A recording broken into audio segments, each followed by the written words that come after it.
Amazing morning, everyone. I don't know if you can hear me at the back. An amazing morning, everyone. I know some people wonder why I used amazing. I think something has to be better than just good. So I'd rather use amazing, wonderful, perfect, anything but good. Good is okay, but sometimes we need to have something better than just good. So once again, an amazing morning to everyone in this room. Thank you. My name is Rosemary Chimezie, and I'll be anchoring this event today. Of course, with everyone else. I will not be doing it myself. First, I'd like to say thank you for giving of your time to be here. It shows how much the Chukwuma family is valued and how much you hold them in high esteem. So we appreciate that, and we'll say thank you for giving of your time to be here. I would like to welcome everyone specially to this event. First, I'd like to recognize Mr. Adidamola Dada. He's the former Chief Medical Director of FMC Ebutimeta. Please, if you're here, please just signify by a wave. We'll celebrate you, sir. Thank you so much. Thank you so much for being here. Would also like to appreciate and welcome, of course, Ms. Ketensha. Lovely to see you. We appreciate your presence. Thank you so, so much. And I'd like have everyone know that everyone in this room is special. By virtue of being here, everyone here is very, very special. So without wasting time, we're going straight into the business of today. We are...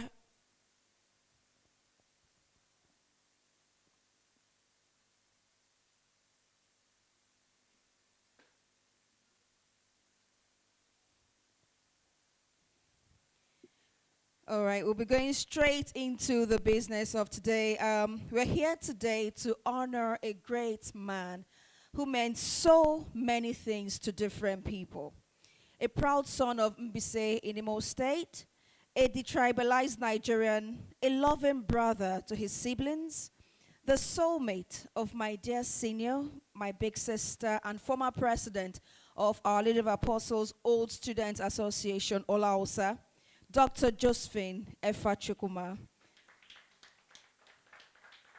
We are also here to celebrate the man who is a daughter father to Chidima, Amarachi, and Nkechi. That's the person of Mr. Innocent Chukwuma, who passed on almost 5 years ago on April 3rd, 2021. We are not here to mourn him, but we're here to celebrate posthumously a beautiful soul who would have been 60 years old today. I think we need to celebrate God for that. We are thankful because of the memories he left behind.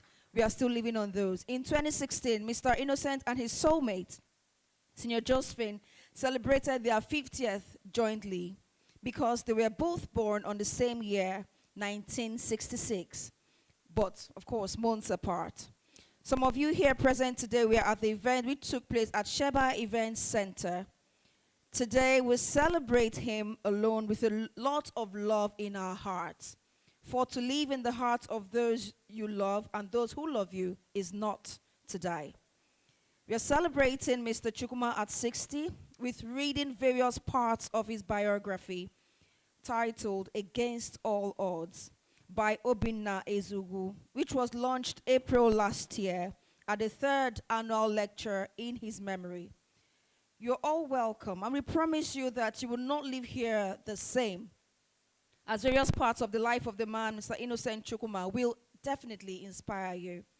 We are being joined for this posthumous birthday event from far and wide across the globe, with some people joining us from the UK, Canada, Ghana, and very important dignitaries you all are, but like I said earlier, everyone is definitely important, but I'll just recognize very few dignitaries.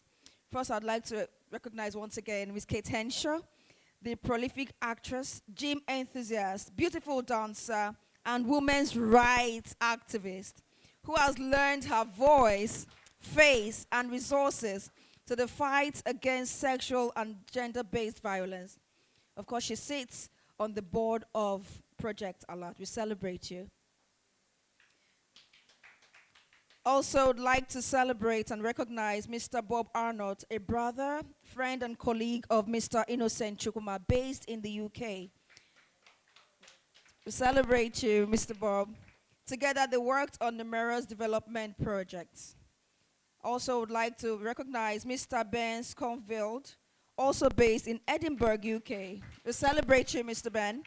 The brother, friend, and colleague of Mr. Innocent from the days of OMCT, an international organization that worked against human torture. Lastly, but definitely not the least, and very importantly, we are also joined virtually by Mr. Innocent's 3 daughters, Chidima, Amarachi, and Nkechi. We celebrate you and we appreciate you joining us here for this event. Going further in the event of today, I'd like to welcome for opening remarks my senior, my big sister, Mrs. Josephine Efa Chukwuma. Ladies and gentlemen, Mrs. Chukwuma.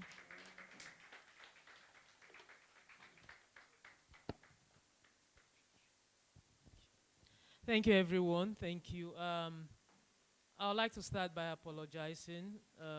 We were here, and for me, anyone who knows me, Ketenshaw is here. I don't believe in African time. Because for me, when you're late, it's disrespectful of those who came early. So we need to move, and so we are going to move, and we are going to move very fast. And I would like to acknowledge and thank everyone online practically everyone online here joined before 10 o'clock. Thank you very much, everyone online. On behalf of the children and I, and on behalf of all the affiliates, the organizations that Innocent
So we are not here to mourn. We are not here to. We are here to laugh. We are here to celebrate a beautiful soul, someone I was privileged to share 23 years with. Thank you very much, and I'll stop at this point. Thank you very much. Thank you very much, Mrs. Chukwuma. Thank you so much, Ma. We celebrate you. And thank you for bringing all of us here today. It's a rare privilege for us to partake in this special occasion. For some of us that don't know him so much, and some of us that actually know so much about him. So it's a privilege for us to be here. Thank you so much for bringing us together.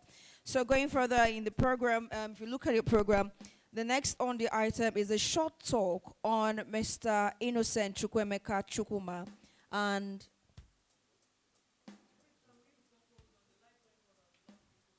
okay, awesome.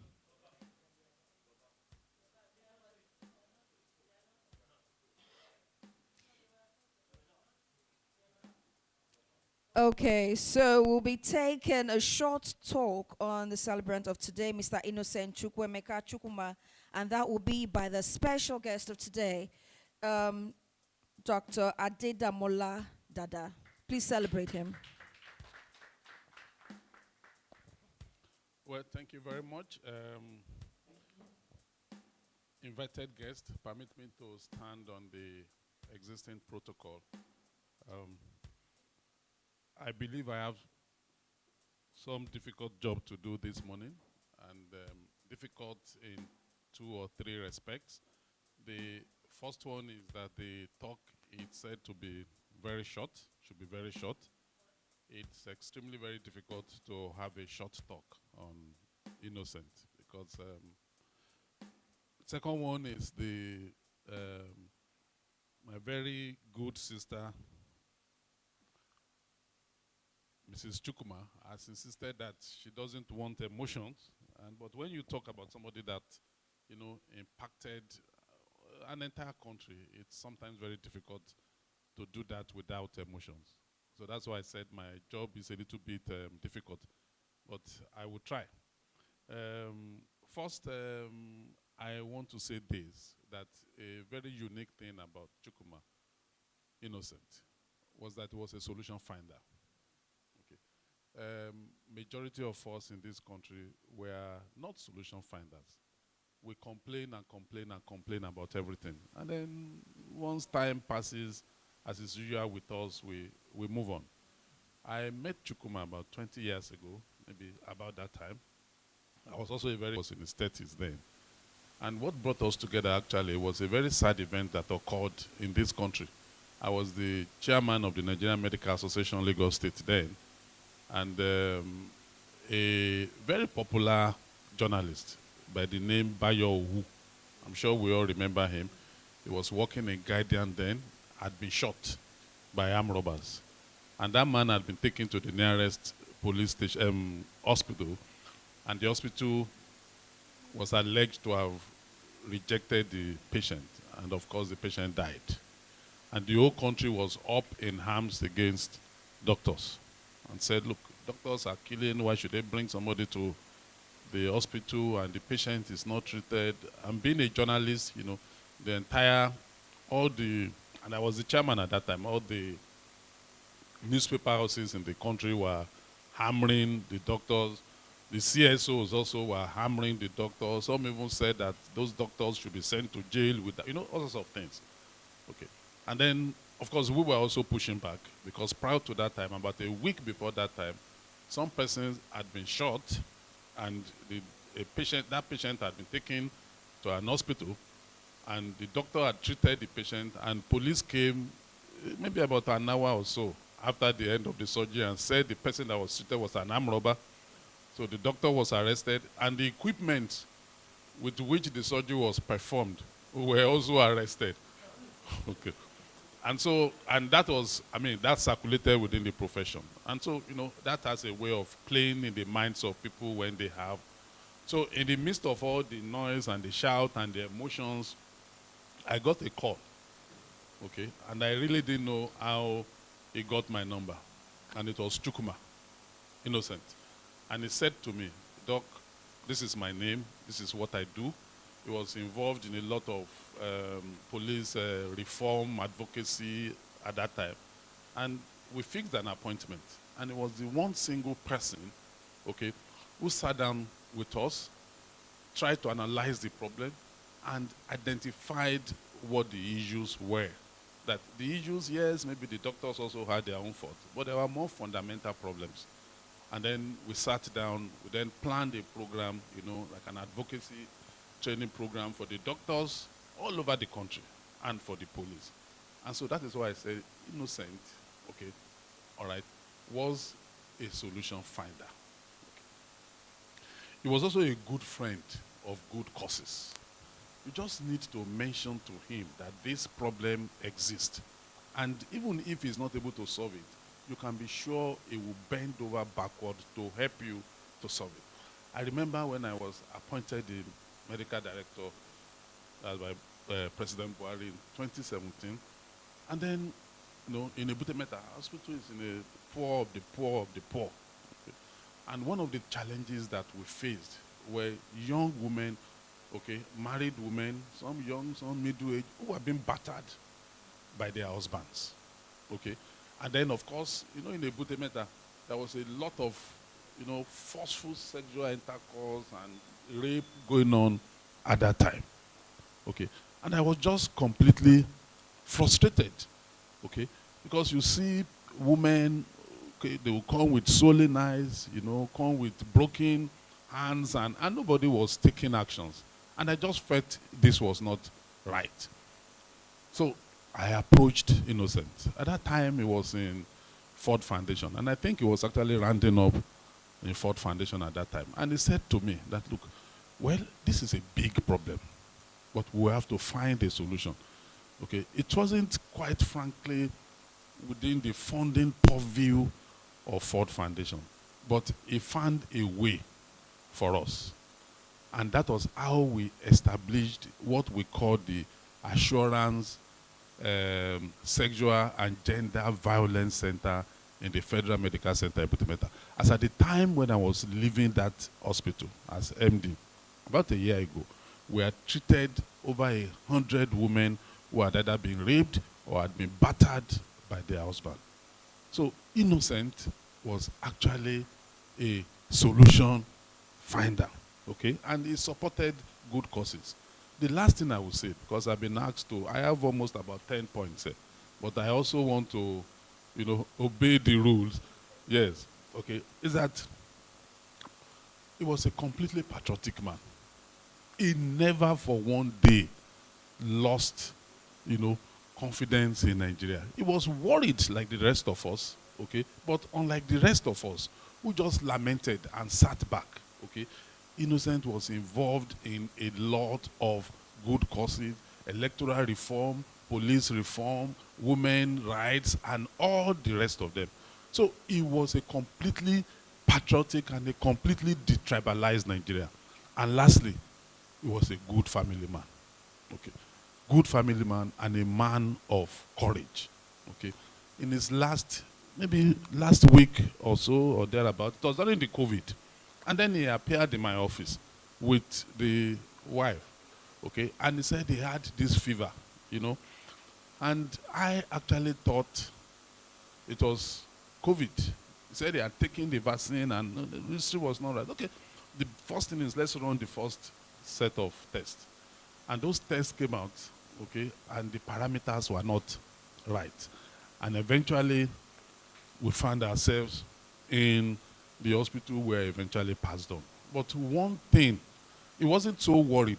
The opportunities I had in those last times to discuss with him, Innocent was not so worried about himself. It was always about how would Josephine cope and how would the children be. May God continue to grant him eternal rest. Thank you very much. Thank you, sir, for that in-depth account of Mr. Innocent Chukwuemeka Chukwuma. We are still here at the posthumous 60th birthday commemoration and biography reading of Mr. Innocent Chukwuma. So we'll just take a musical interlude for just a minute, of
Okay, I'd like to say welcome back. Okay, would like to confirm that our guests online are still here and they're still connected. Yes, we can hear you and see you now. Awesome. Thank you so much for being patient with us. Right now, we'll be going straight into the birthday wishes and tributes by the children of Mr. Innocent Chukwuemeka Chukwuma. We'll be taking first from Chidima, and would like to get the tribute from Chidima Chukwuma. So today would have been my dad's 60th birthday. And being here today, 5 years after losing him, still feels very unreal. When he first passed, the grief was all consuming and it didn't come in waves. It felt like a flood. So there were days when the pain was so heavy that I genuinely didn't think I would survive it. On my first birthday without him, something happened that I've held on to ever since. The night before, I dreamt about my dad. And in that dream, he was celebrating with me, just like he always did. And that's how I choose to remember him. As someone who celebrated every win, no matter how small, and who comforted me through every loss and every failure. So I saw that side of him so clearly when I just started my first job. I remember coming home one day feeling completely overwhelmed, unsure of myself, and carrying more than I knew how to say. My dad didn't try to fix everything. He simply took me out to our favorite Chinese restaurant, sat with me and listened. He reassured me and he made me feel safe again. So that's who he was.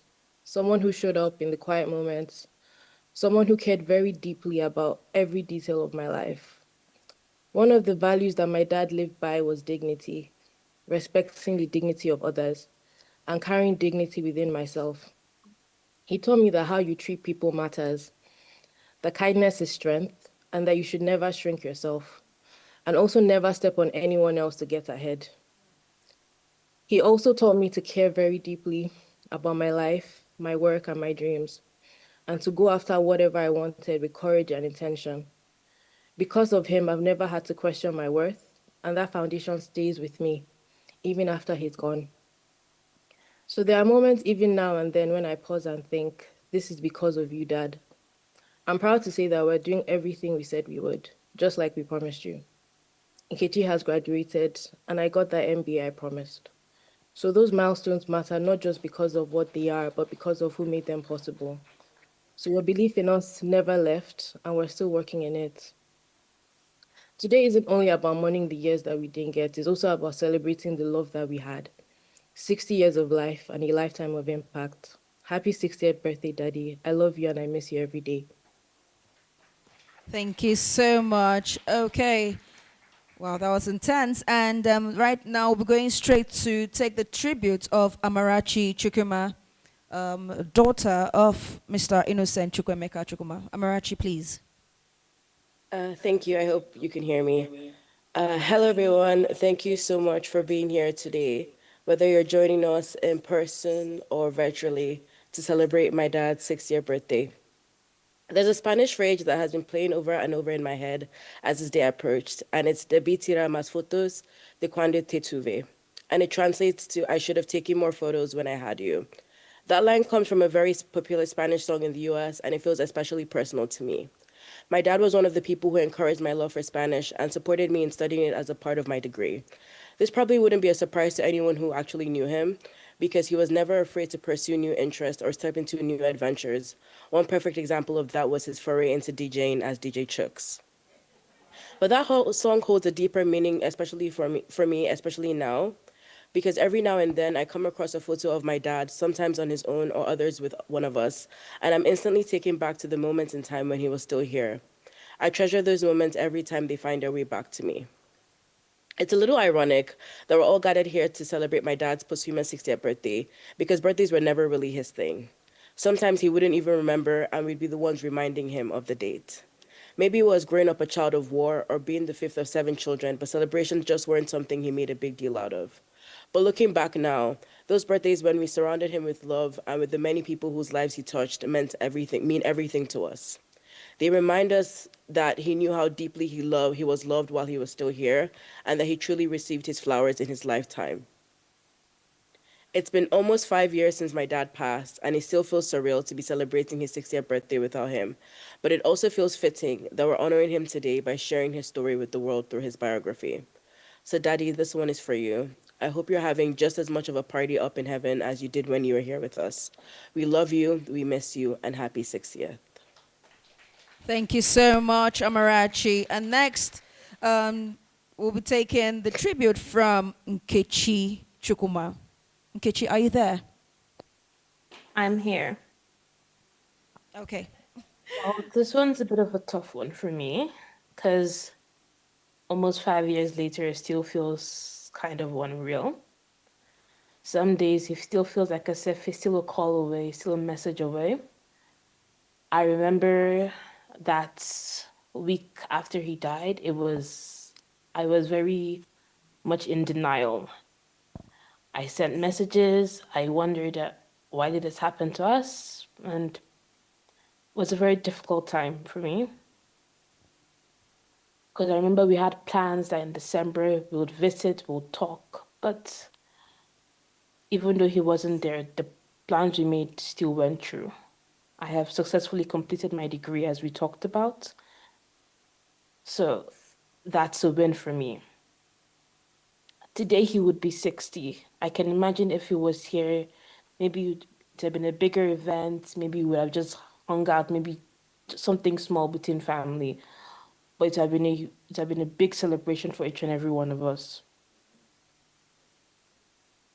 My dad was someone who laughed and told jokes as a way to pass on serious life messages. Even when sometimes I didn't immediately get what he was trying to say, at the end of the day, when time came, I understood what he meant. He played a lot of roles, both not only as a father, but as an advisor, someone who guided me through times in which I was confused and I didn't understand what to do. One particular moment was when I was in SS2, I remember. I didn't do so well and I was a bit afraid of telling him that I didn't do well. Eventually, when he found out, he sat me down and he told me that this is not the end of everything. There are going to be more results in which I didn't do as well as I did. But if I let this one get me down, I won't be able to get to that point in which I do well and do better. And like he was correct. There are many other times in which I didn't do as well as I thought, but I strove forward and I got to the point in which I did my very best. All I can say right now is happy 60th birthday, Daddy. I hope you continue to laugh and find fun in everything that you love to do, even though you're not here with us. Happy birthday, Daddy. Love you. Thank you so much to Chidima, Amarachi, and Nkechi, the lovely daughters of Mr. Innocent Chukwuma. So we're going forward now to take the birthday wish from Edinburgh, Mr. Ben Sconveld. Are you there, sir? Hang on a minute there. I am there.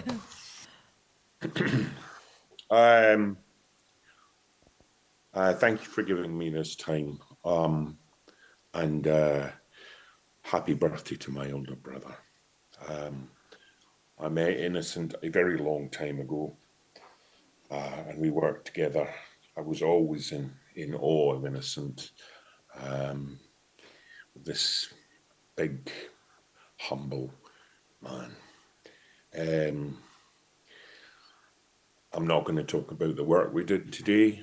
I'm going to talk about some of the other things we did. We shared a love of Fela Kuti, of Peter Tosh.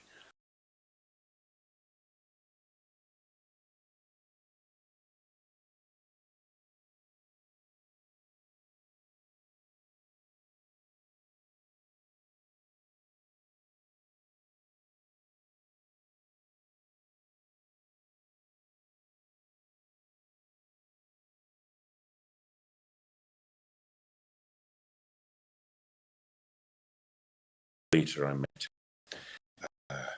in Lagos, and I remember being very impressed when he arrived in a great big huge white Mercedes, and at the airport to pick me up, and we went off to a bar and drank way too many Guinnesses.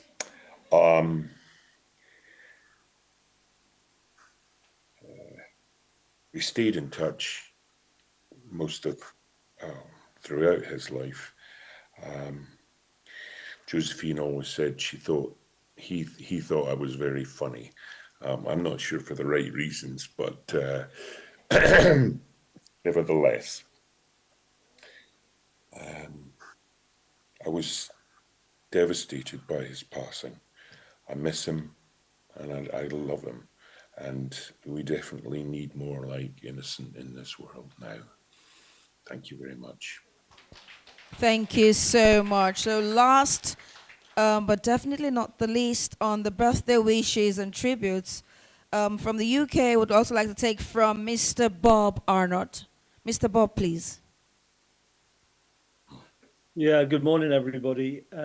Thank you for the invitation to this event. Thank you to Josephine and Innocence Amazons for including me in this.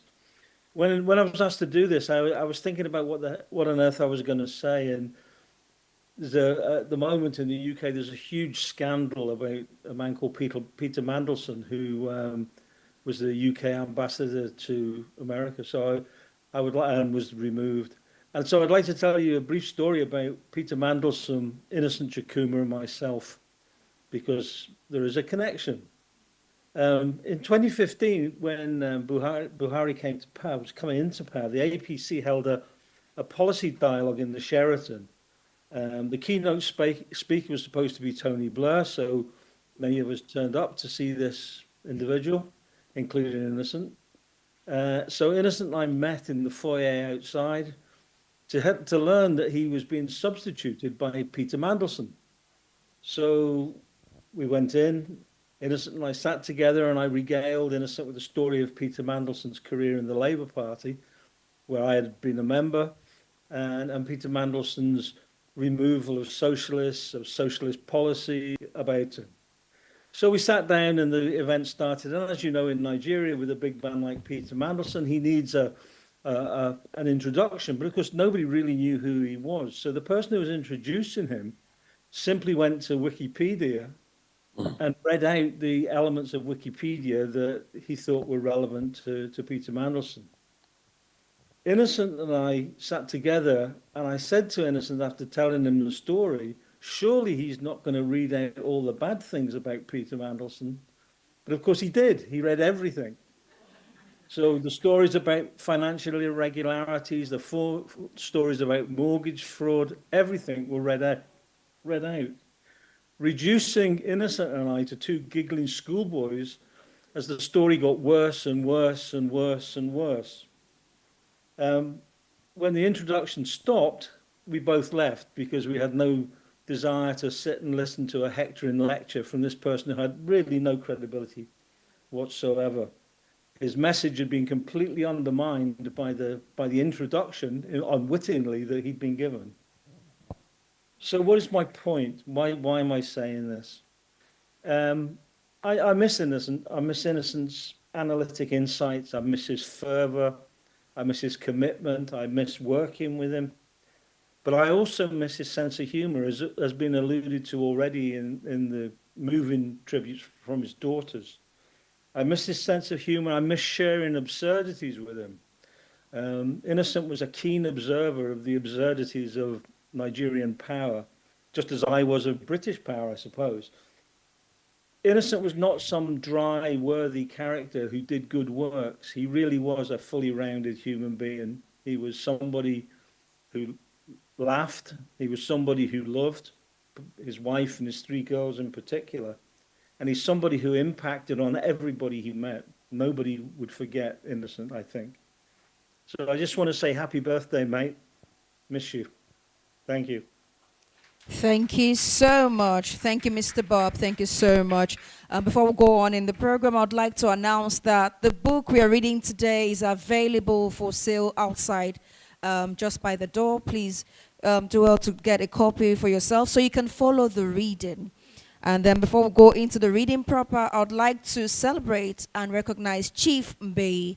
And I would like to crave your indulgence for maybe a comment for a minute or something, if you will, sir. Chief Mbei.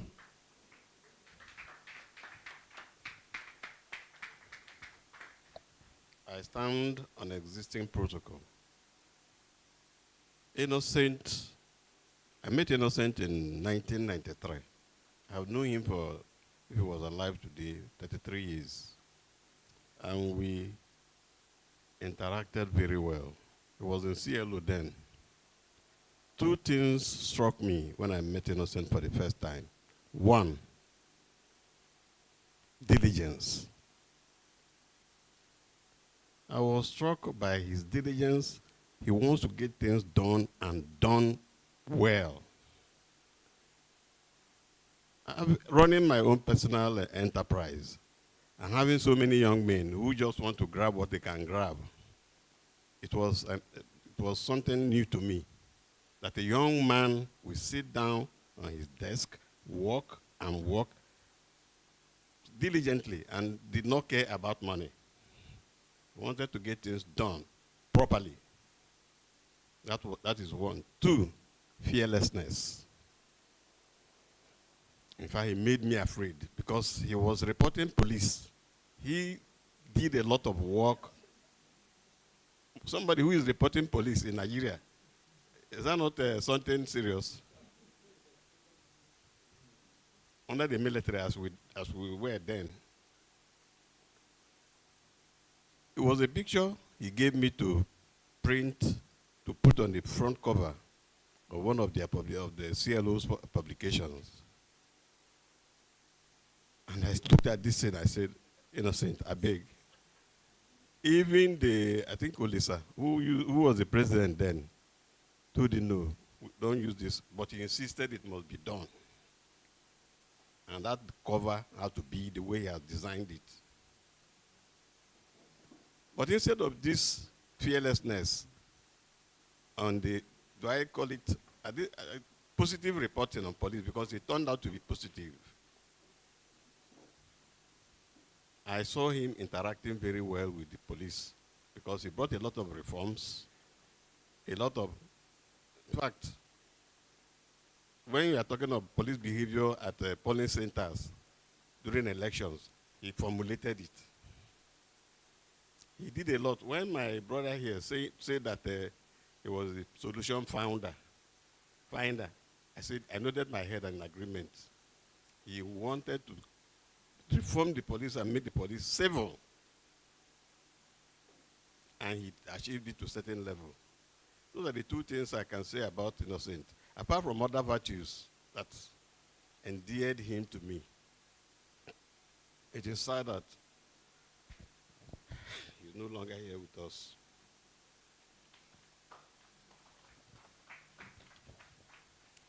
Thank you so much, sir. We are still celebrating the life of Mr. Innocent Chukwuma, and we'll be going straight into the reading of the book titled Against All Odds. And to take the first reading, we'll have the privilege of having the author, Obinna Ezugu, and we'll be taking the part of the reading titled Early Life, Birth During Civil War. Ladies and gentlemen, the author of the biography of Mr. Innocent Chukwuma, Obinna Ezugu.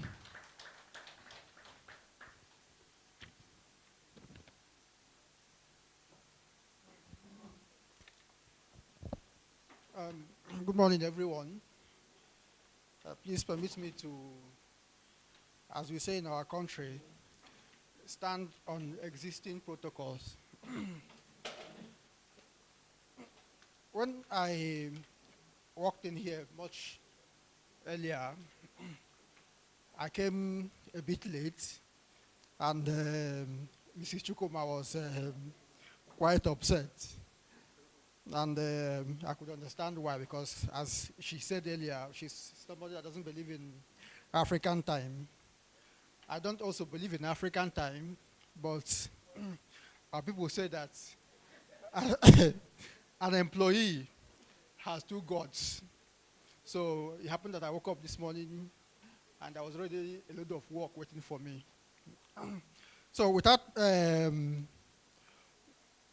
further ado, let me go straight to the business of the day. Please, the book has 2 editions. The one I have here is the first edition. So if you have the second one, there might be some differences, so you may not be able to follow me word for word.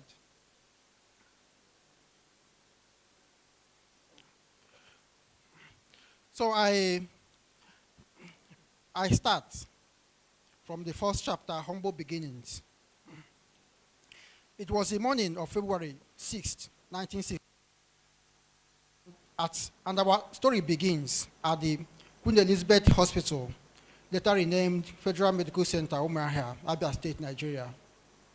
The dry harmattan wind rustled leaves as it blew through the trees that Sunday morning. The weather was piercingly cold, and the woods rang with the shrill cries of the birds. The cry of a newborn baby soon joined the chorus. That baby, the world would know as innocent Chukwuemeka Chukwuma.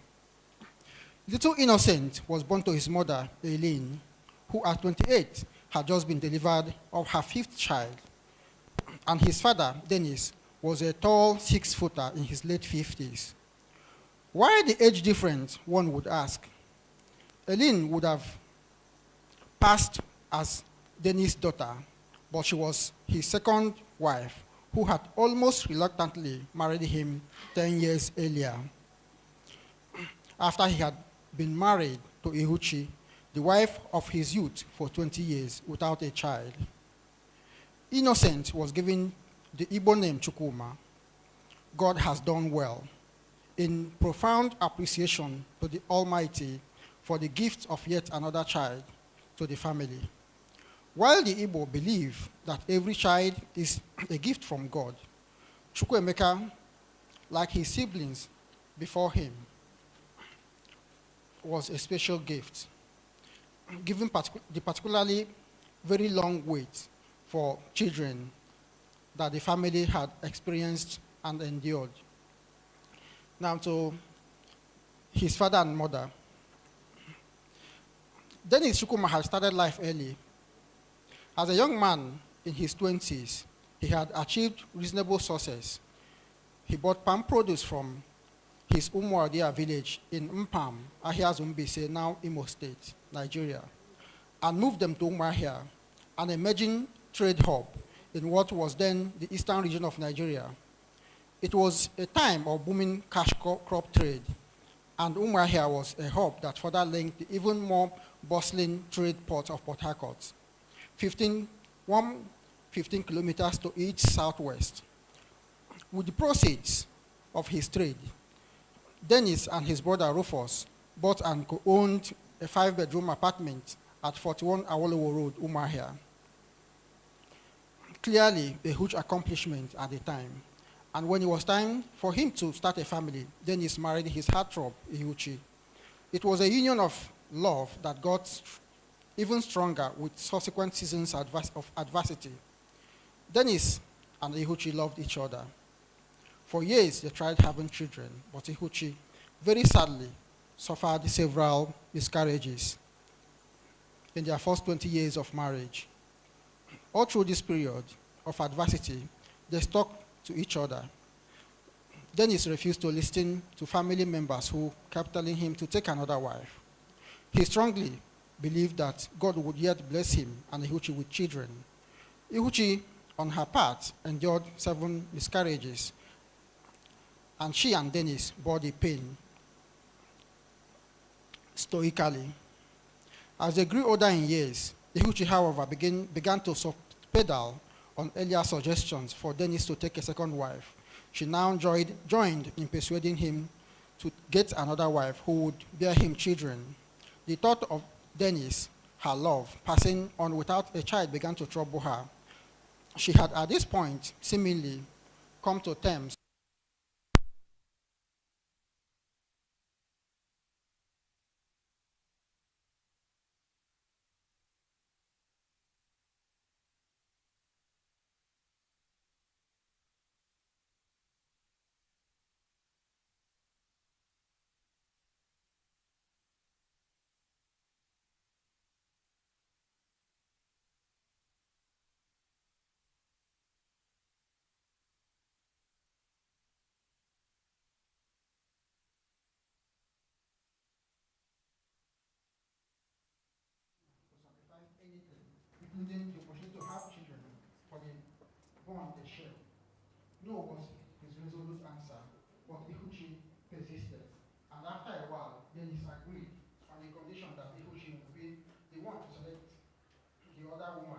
marry.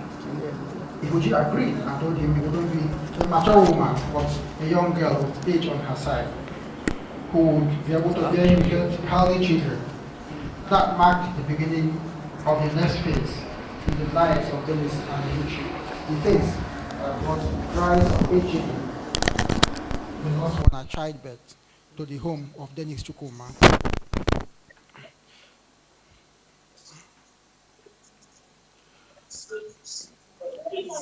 Ihuchi looked around for a second wife for Dennis. Her search soon narrowed to the household of her friend, Mama Comfort, and her husband. They were her contemporary who had also married young and were in love. They were from Mbano, a neighboring community to Mbaise, but unlike Ihuchi and her husband, who lived in relative comfort at the time, Mama Comfort and her husband struggled to get by, along with their daughter, Comfort. Mama Comfort was also the elder sister of the then 17-year-old Eileen Onyenze. Ihuchi had seen Eileen a couple of times with Mama Comfort and observed that she was a calm, well-mannered young girl who always assisted her elder sister. So when she and Dennis agreed that she would pick the second wife, Ihuchi's mind went to Eileen. Unsure of how things would pan out, she went to have a talk with Mama Comfort. Interestingly, Mama Comfort did not respond negatively, as she had feared she would. Mama Comfort was also not too surprised. A marriage between an older man and a young woman was not something that was really frowned upon at the time. And besides, she knew the story behind Ihuchi's quest for a co-wife, the heavy burden of childlessness that had brought her to make the request. She must have felt pity for Ihuchi, so she asked her to tell her husband that it was okay for him to come with his kinsmen, to Mbano to seek her younger sister's hand in marriage. A few weeks later, Dennis and his kinsmen made the short journey from the Onyenze compound in Umunkaro, Mbano, to seek the hand of the 17-year-old Eileen in marriage. As tradition demanded, Elder Onyenze welcomed his guests, offered them seats and also collar. Thereafter, he demanded to know the purpose of their visit. They informed him, as is usually done using proverbs, that they had seen a ripe fruit in his compound which they had come to pluck. They had come to seek Eileen's hand in marriage to Dennis.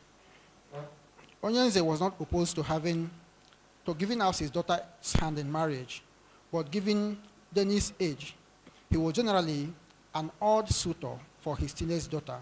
He, however, thought his daughter, Mama Comfort, thought of his older daughter, Mama Comfort, who had married a younger man, her age mate, but they were struggling to get by economically. Dennis, from what he had learned, was hardworking and could take care of his daughter. So he went ahead to summon Eileen, and the reason for the visit made known to her.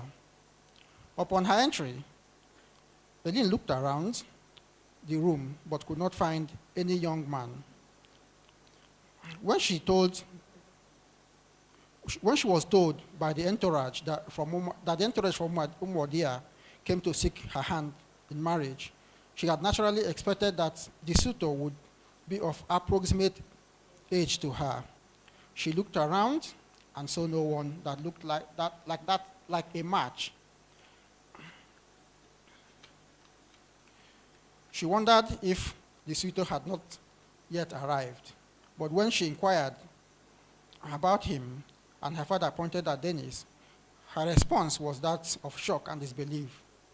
After greeting his father's visitors, she took her leave of her father and exited the room.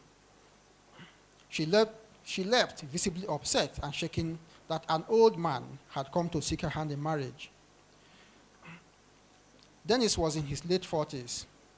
For days and weeks thereafter, she did not want to hear anything about the visit, but her elder sister, Mama Comfort, was determined more than ever to convince her to marry Dennis, whom she kept telling her would be able to take good care of her.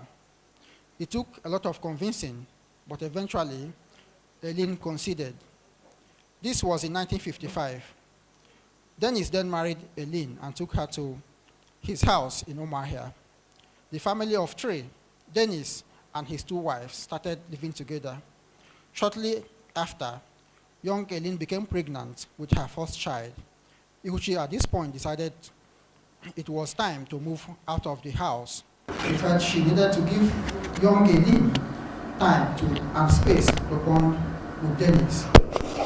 Also, the baby on the way.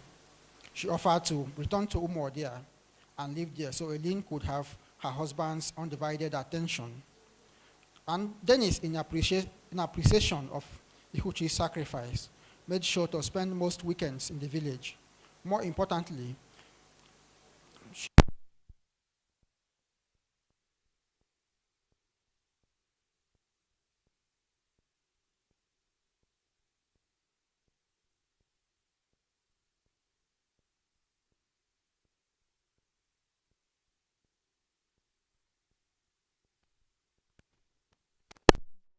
inspiration from the biblical story of Abraham. Abraham was 100 years old when his wife, Sarah, who was childless until 90, gave birth to their first son, Isaac. And then he saw it. God had given him his own Isaac. After decades of waiting, another child came 2 years later. It was the second son, and he was named Samuel. God has heard. Again, drawing from the Bible, the biblical Samuel was a notable figure who served as a priest and became the first prophet and last judge of Israel. The third child and the first daughter came subsequently, and she was named Chinyere, God's gift. Chinyere was also named Bernice during baptism. After her came the fourth child, and he was named Josiah. As Dennis had promised, had promised Ihuchi when she had offered to go back to the village to continue to live there, so as to give Dennis and Eileen space to bond. Once the first 4 children got weaned by their mother, they were sent to the village to live with her, with their stepmother. Dennis would visit on weekends sometimes, and sometimes Eileen would accompany her. By the time Innocent, the 5th child, came on February 6, 1966, it was as though Dennis' gratitude to God knew no bounds. So he called him Chukwuemeka. He was baptized on April 12, 1966, and coincidentally also died on April 3rd. He was 2 months old when he was baptized and given the name Innocent. The choice of Innocent, according to his parents, was to reflect what was going on in the broader country space at the time. It was a turbulent time in Nigeria's history. A group of young, idealistic military officers led by Major Haruna Nzo had earlier in January 15 carried a bloody military coup in which notable Nigerian personalities that included Sir Ahmadu Bello, Alhaji Abubakar Tafawa Balewa, Chief Ladoke Akintola, among others, were killed. There was tension, and the situation further deteriorated over time into bloody pogroms, mass evacuation, and a civil war that raged until 1970. Even while this spate of crisis persisted, Dennis and Eileen still went on to have two other children, Joy and Judith.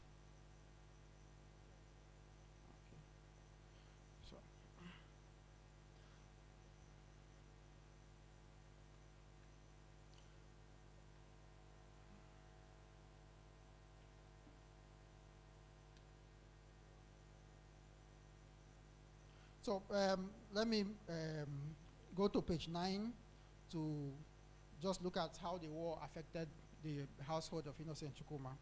Okay.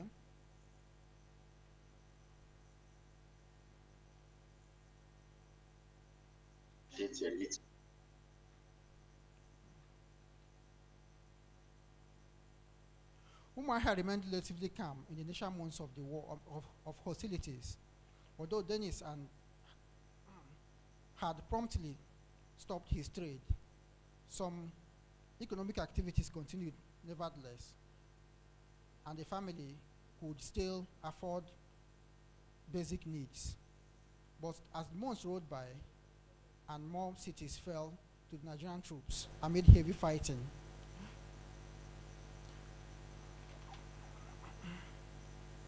it became clear to them that the city would soon. Please, I think I should stop so that other people can also read before the time is up.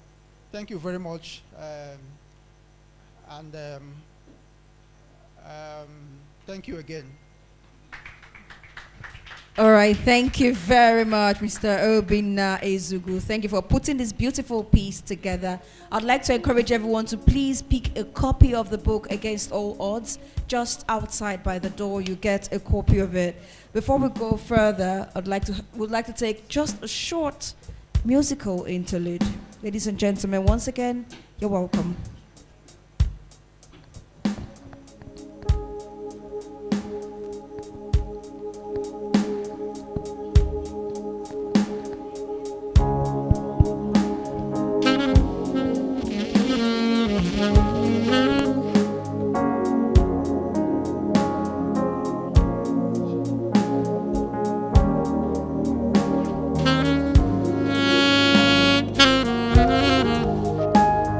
Mm-hmm.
Thank you so much. That was lovely. Please, let's celebrate him.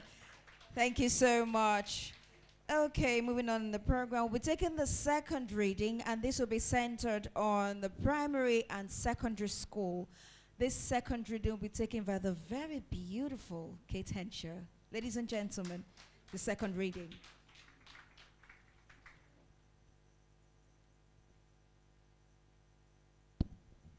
An amazing morning to everyone here. I'm taking my cue from Rosemary.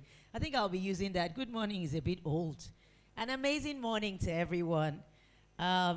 Indeed, I'm humbled and privileged to be here.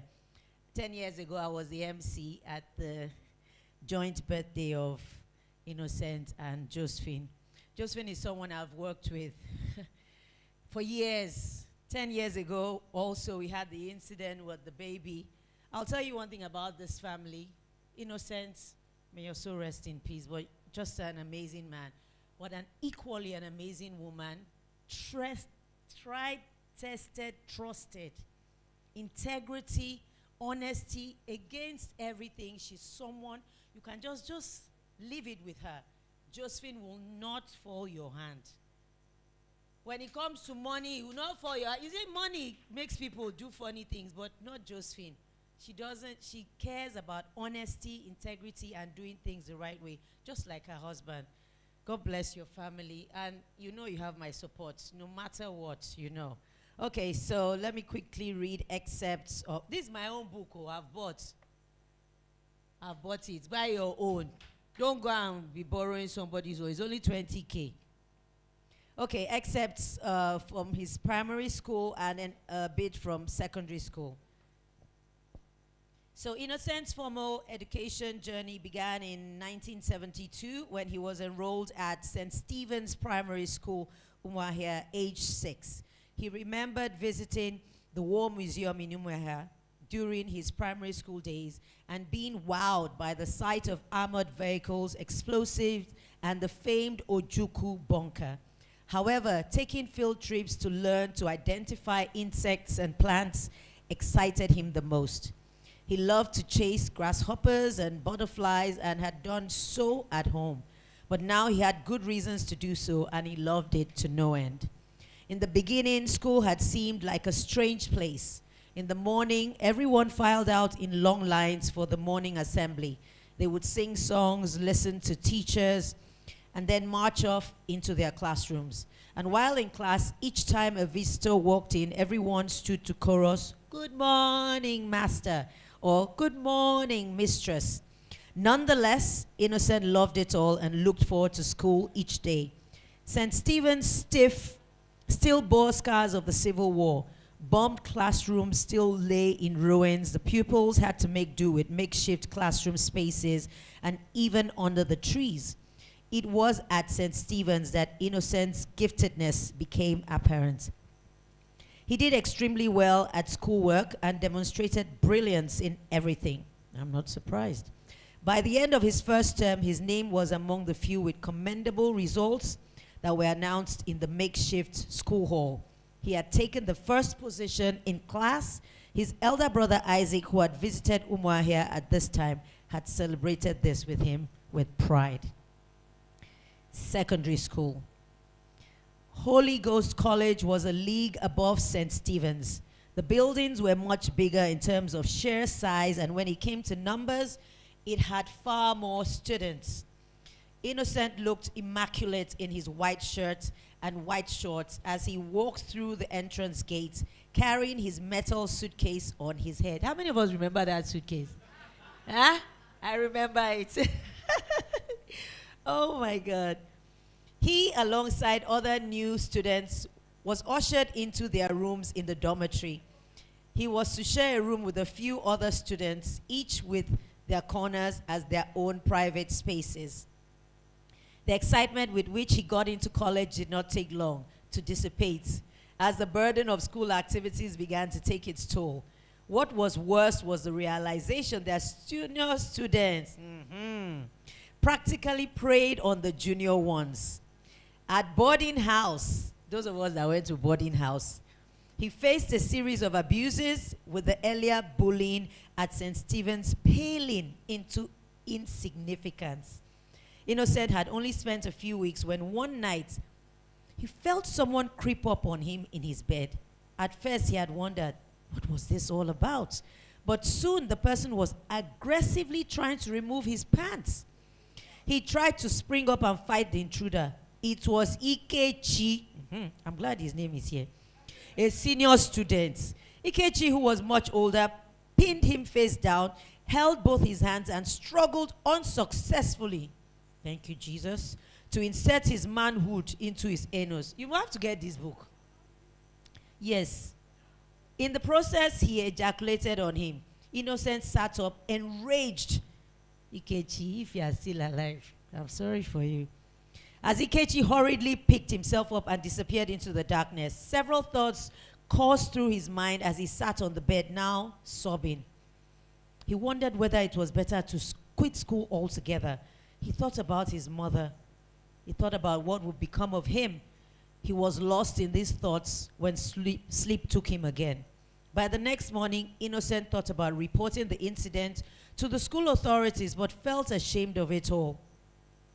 How was he going to explain that a fellow man had attempted to sodomize him? Nobody would probably believe him. Where was his evidence? Besides, he thought about the stigma. Josephine. He thought about the possible victimization that could follow and concluded it was better to let it go. But he decided to be on his guard henceforth. Thank you very much.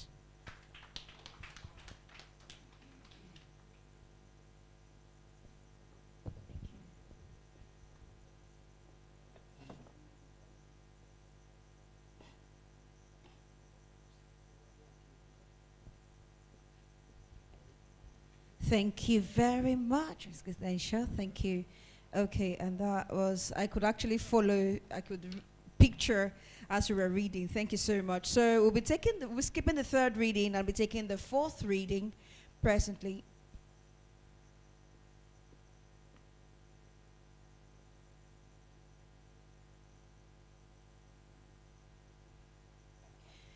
All right, the person to take the third reading is actually online, so we are waiting to get him on. So while we're waiting, I would like to call Mr. Wale Adeoye, who will be taking the fourth reading, and this is centered on CLO era stroke the Clean Foundation. Ladies and gentlemen, Mr. Wale Adeoye.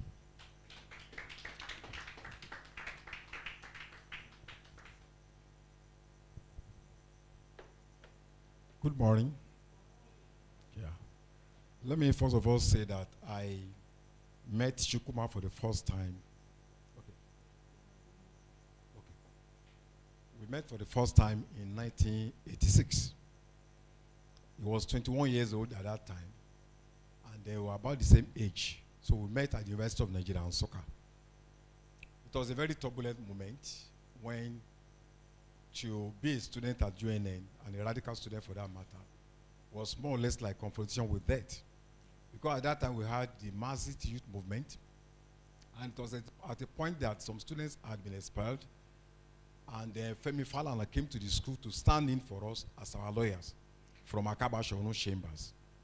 So Chukwuma came in 1986, and that same year, you know, he started to fraternize with us. And a few months later, he joined the Mazit youth movement. And within a very short time, he rose to be a member of the Central Working Committee because he stood out for integrity, for dedication, and then for humanity. Many of us who claim to be radical people, we are just not humane. But Chukwuma was a human being that will feel for you. At that time, when you don't, you know, we go from one place to the other looking for money to eat. We used to call it without. Without at that time meant 80 kobo of food without meat for we poor students. Each time you go and meet Chukwuma in his hall, not a rich student, but we always find something for you to eat. So it's somebody with compassion for humanity. And I think for the 40 years that we've been interacting until this last breath, he lived up to that faith. I've been asked to read. I actually said I wanted to speak offhand because I have his history for 40 years on my tips. But I think that let me stick to the protocol to read from page 72, which is about aspects of his human rights life. 1993 was a turbulent year. I'm reading from page 72. It was the year of the popular June 12 election that threw Alhaji Moshood Kashimawo Abiola into the center of national political attention when the election was annulled by Ibrahim Babangida. Innocent could not have joined CLO at a more opportune time. The student struggle had served as a training ground for him. Now he and his comrades were in the thick of the direct struggle against military dictatorship. Innocent and his colleagues in CLO, of which I was one of them, Constitutional Rights Project, Campaign for Democracy, United Action for Democracy, CDA, and other groups led the advocacy for the promotion of the protection of human rights under the very tyrannical military regime. Innocent, as director of international campaigns for CLO, traveled widely with other pro-democracy and human rights activists to campaign and lobby for sanctions against the Babangida and Abacha regimes. Locally, various protest marches were organized. This put him and his co-campaigners in the bad books of the junta. Babangida, popularly known as IBB, had succeeded General Muhammad Buhari, who took over power in 1983 December. Chukwuma shows the title of president. Okay. Buhari had become increasingly repressive, and IBB, who overthrew his government in October 1985, initially presented his intervention as a more temperate alternative. He shows the title of a president and eased restrictions on freedom of expression. And shortly after coming to power, he established a broad-based political bureau to conduct a national debate on the political future of Nigeria. Specifically, the body was mandated to review Nigeria's political history and identify the basic problems which have led to our failure in the past and suggest ways of resolving and coping with those problems. Now let's go to page 154, which has to do with Innocent's work as the founder of Clean Foundation, which he established in January 1998. Clean was a product of two circumstances, as Innocent aptly captured when the organization became 10 years old in 2008. The first circumstance arose from Innocent's role as coordinator of the police project at CLO. Innocent became increasingly frustrated with the vicious cycle of human rights abuses that require constant court appearances with lawyers. Most times, when these cases were struck out, they will make the news, after which CLO will wait for another violation to happen and head to court again. While the closing of these cases brought publicity, Innocent felt it failed to make a deep impact. This was the time when Innocent received the nomination for the Reebok Human Rights Award, which came with a cash prize of $25,000. When accepting the award in Boston, USA, in December 1986, he announced that he would be using the prize money to set up an NGO that will address a missing element in mainstream human rights advocacy. The supply side of justice. For years, NGOs had focused on the demands side, continually demanding that the police force be held accountable for gross human rights violations by their officers. However, in making these demands, enough questions weren't being asked about the capacity of the police and other law enforcement institutions to respond to the demands being made. I want to tell you that at this time, so many things happened that history has failed to capture. I was just searching the internet now, looking for the Okoba killings, where 8 people from the same father and mother were murdered. After this killing, we went to court and were able to get judgment. They gave a check to the family. The day they got that check in the bank, going home, the lady that came to collect that check was murdered. So I was even trying to check on the internet to look for Okoba killings. I couldn't find it. So Innocent was a very passionate person that came at the most turbulent time in Nigerian history in a very honest and transparent manner. Somebody mentioned somebody said something about this fearlessness. Let me just mention something that happened that buttress this case. I think around 1995, we were going to Zaria. So Akabasho had given us a vehicle to travel there to mobilize the people against the military and all that. So when we got there, myself, Innocent Chukwuma, Uche Onyegocha, Nasiru Kura, Imaizazo, and many other people, Aturu. So we are coming back. And then we got to Kaduna and then getting to Jeba. There was a reckless trailer coming. There was no way we could have survived. I can't even know how we managed to survive. So our boss was coming, and then on the left, on the right, valley, ditches on both sides. This trailer just came recklessly and just less than 3 inches between our vehicle and that trailer. So, in fact, it was like confrontation with death in its rawest, in the most naked form. So, we were all afraid. Everybody was quiet after that incident. Then Chukwuma said something. He said, "You people miss a very unique opportunity that you will never regain in your life." I said, what are you talking? Is something wrong with you? He said, "You are fighting against the military, Abasha. If you people have died here, Abasha will have sent the high power delegation to your burial." That tells you that in a very terrible situation that you are even afraid, Chukwuma will just, make you laugh and all that kind of thing. So we've lost a very great man, somebody who left a legacy of honesty, good conscience, and integrity. Things that are absent in Nigeria, which has brought Nigeria to this state of affairs that we find ourselves. But I think these badges of honesty, integrity, and good conscience is what his wife and his children will carry as badges on their head. And it will see them through the difficult moments of life for generations. Thank you very much.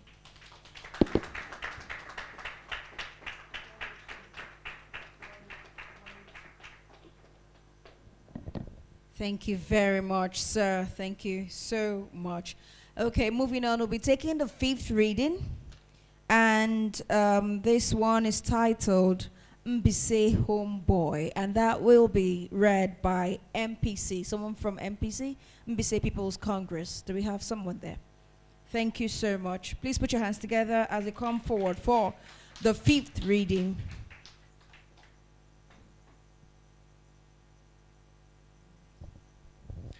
Thank you. Good day, everybody. Before I do the reading, I want to say 2 things. One, Mbise People's Congress was the only Barakbo association that Innocent belonged to. And he belonged to it because when we formed the association in 1995, we decided that none of our members will be entitled to any benefits. We founded an association to create a greater Mbise. The second thing I want to say is that during this Christmas, I told one of my friends that I'm going to Mbise and I'm going to spend 3 weeks for Christmas. And he asked me, "Why do you always go to Mbise?" And I told him that, well, you will not understand, but it's a spiritual thing. My umbilical cord was buried in Mbise, so there's a spiritual connection, and I'm sure Innocent had the same spiritual connection. So, recollections of Innocent as a homeboy. Innocent's 3 daughters refer to their dad as a homeboy. They said he never joked about or forgot the soil of his birthplace, Mbise. Despite being well-traveled and internationally recognized, Innocent was a homeboy, a cosmopolitan who had friends from north, south, east, and west, and invested resources at his disposal to all. Yet, Innocent ensured his children knew and felt comfortable with their Igbo and Efik roots. Chidinma and Amarachi particularly remember annual Christmas travels to Calabar and Mbaise. The family had a Tokumbo flat boot Mercedes-Benz they bought in 1998, 1 year into their marriage. They used to drive this car every Christmas for 4 years from Lagos to Calabar and Mbaise for the holiday season. They would first drive to Benin or Asaba, spend the night, then leave early the next day to pass Onitsha before traffic congestion built up. When they stopped over at Benin, they would spend the night at the home of Josephine's aunt, the late Dr. Iwobasi Ogisi, an ophthalmologist at the University of Benin Teaching Hospital. However, if they arrive in Benin early with time remaining, they will continue to Asaba and stay at Grand Hotel, which was closer to the Niger Bridge and more convenient for them to set out the next morning.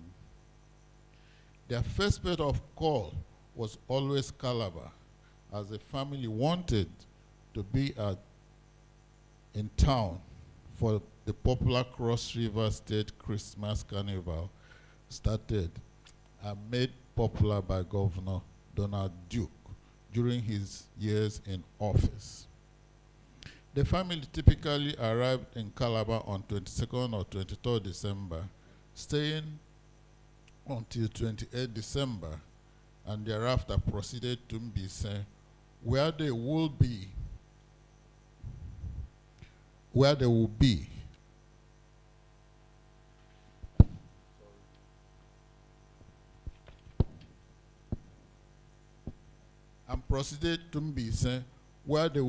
until 4 or 5th January. Chidinma and Amarachi recalled that their father saying it was an abomination to spend New Year Day outside Mbaise and Igbo land. He will say this jokingly but meant it. They could only remember 1 or 2 years that their dad spent the New Year outside Mbaise, and this was when they traveled to spend Christmas and New Year outside the country for a change.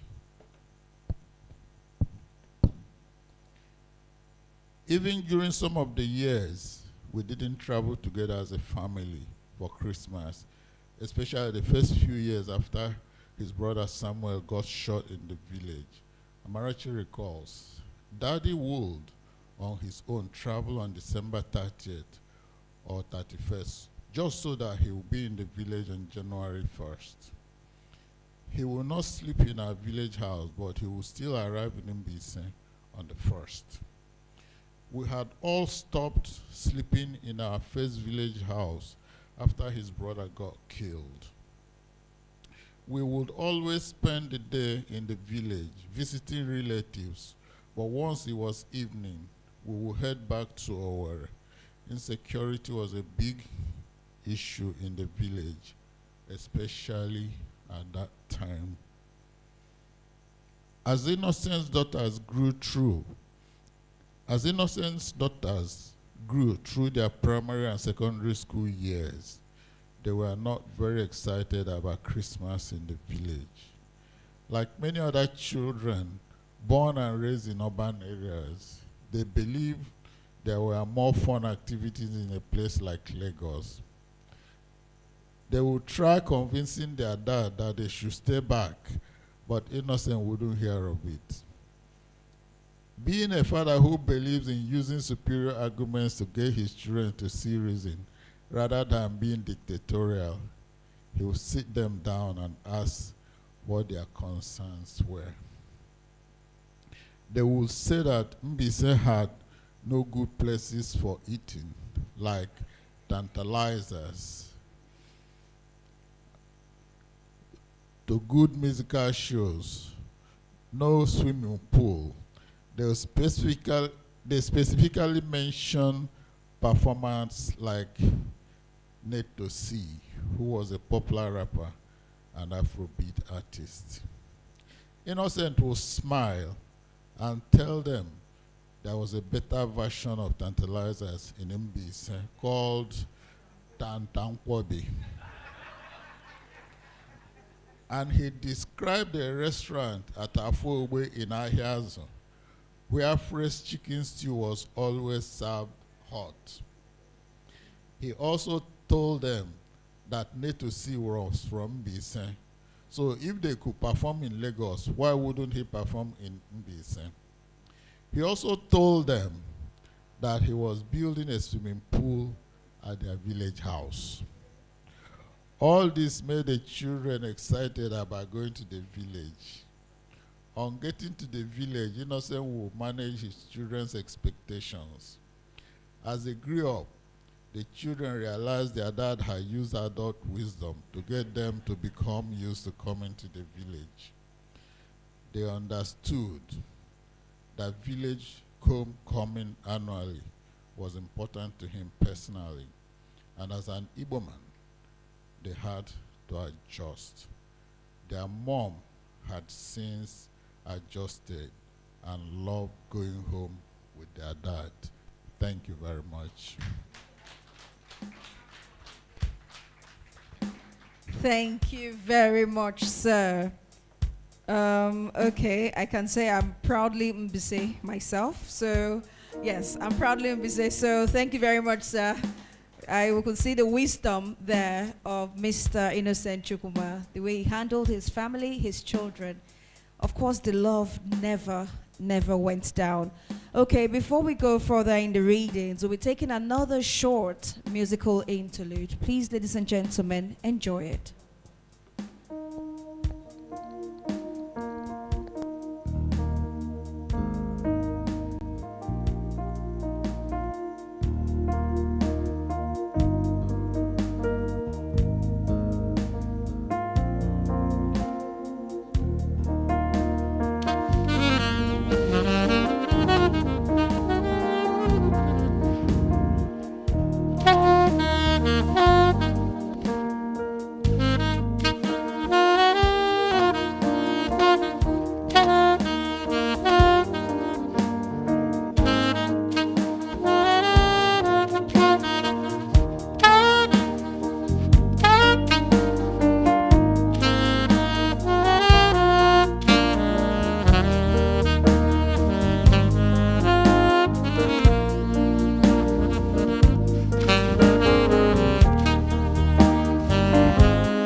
Thank you very much for serenading us with beautiful and soulful tunes. Thank you. We're grateful for the privilege to be here. Now, going further in the reading, we'll be taking the third reading now, and joining us online to take the third reading and to talk.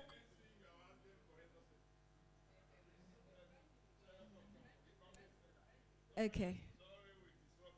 Yes, you did, sir. Okay. Okay, I want to take the anthem from the Mbise People's. Thank you, sir. From the Mbise People's Congress. All right, the anthem of MPC.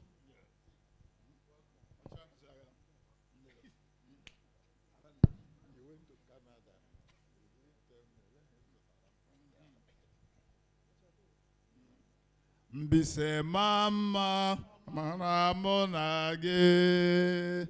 Mbise mama ọmara mụ na gị. Ala mbise mama ọmara mụ na gị. Onye ọbụla tinye aka ka emezi obodo anyị o. MPC mama ọmara mụ na gị. MPC mama ọmara mụ na gị. MPC mama ọmara mụ na gị. Onye ọbụla tinye aka ka imezi obodo anyị o. MPC hope. MPC hope. MPC hope for the people of Mbise. I don't know if any other one wants hope. Thank you very much. Thank you very much, sir. Thank you for the anthem. Thank you so much. Okay, we'll be going straight to this reading, to the third reading, and this is centered on University Days and NYSC. Joining us online to take the third reading, ladies and gentlemen, please put your hands together for Mr. Wilson Agu for the third reading.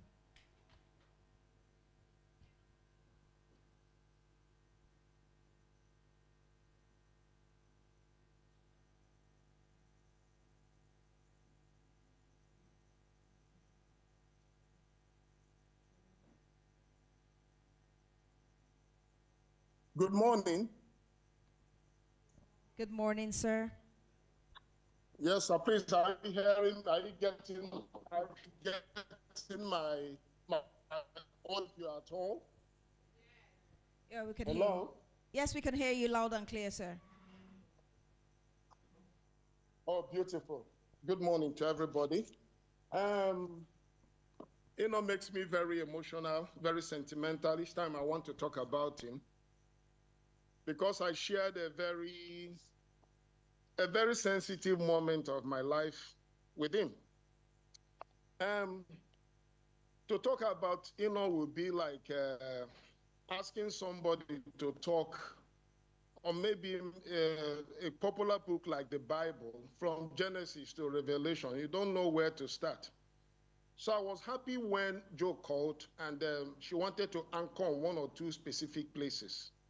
But I would have been more convenient and more comfortable because of what has meant to me over the years, to talk about three aspects of him that would benefit anybody who comes to know him over the years and has been able to appreciate what he has left behind somewhere this year's past. We met in the university, and we stayed in Dr. Nwala's boys' quarter. Boys' quarter is not like the boys' quarter people know today. You need to be a big boy in our days for a lecturer to give you his boys' quarter, because it's a lot. It's a lot that goes with it. But the discipline, the social life, and everything. So I'll count myself privileged and very lucky to have had to have inspired that kind of confidence in an altruistic person like Nwala to give me that kind of a space. I didn't know him. A friend mentioned me to him, and he said I should come. When I came, without a word, he said, okay, go and take up that space. So then I was there, then came in. A very quiet, good-looking, very handsome, and very subtly confident person. There are three aspects of I want to talk about because that university days were like our developmental years. Because of his good looks and good courage, we're not among the very rich in the university.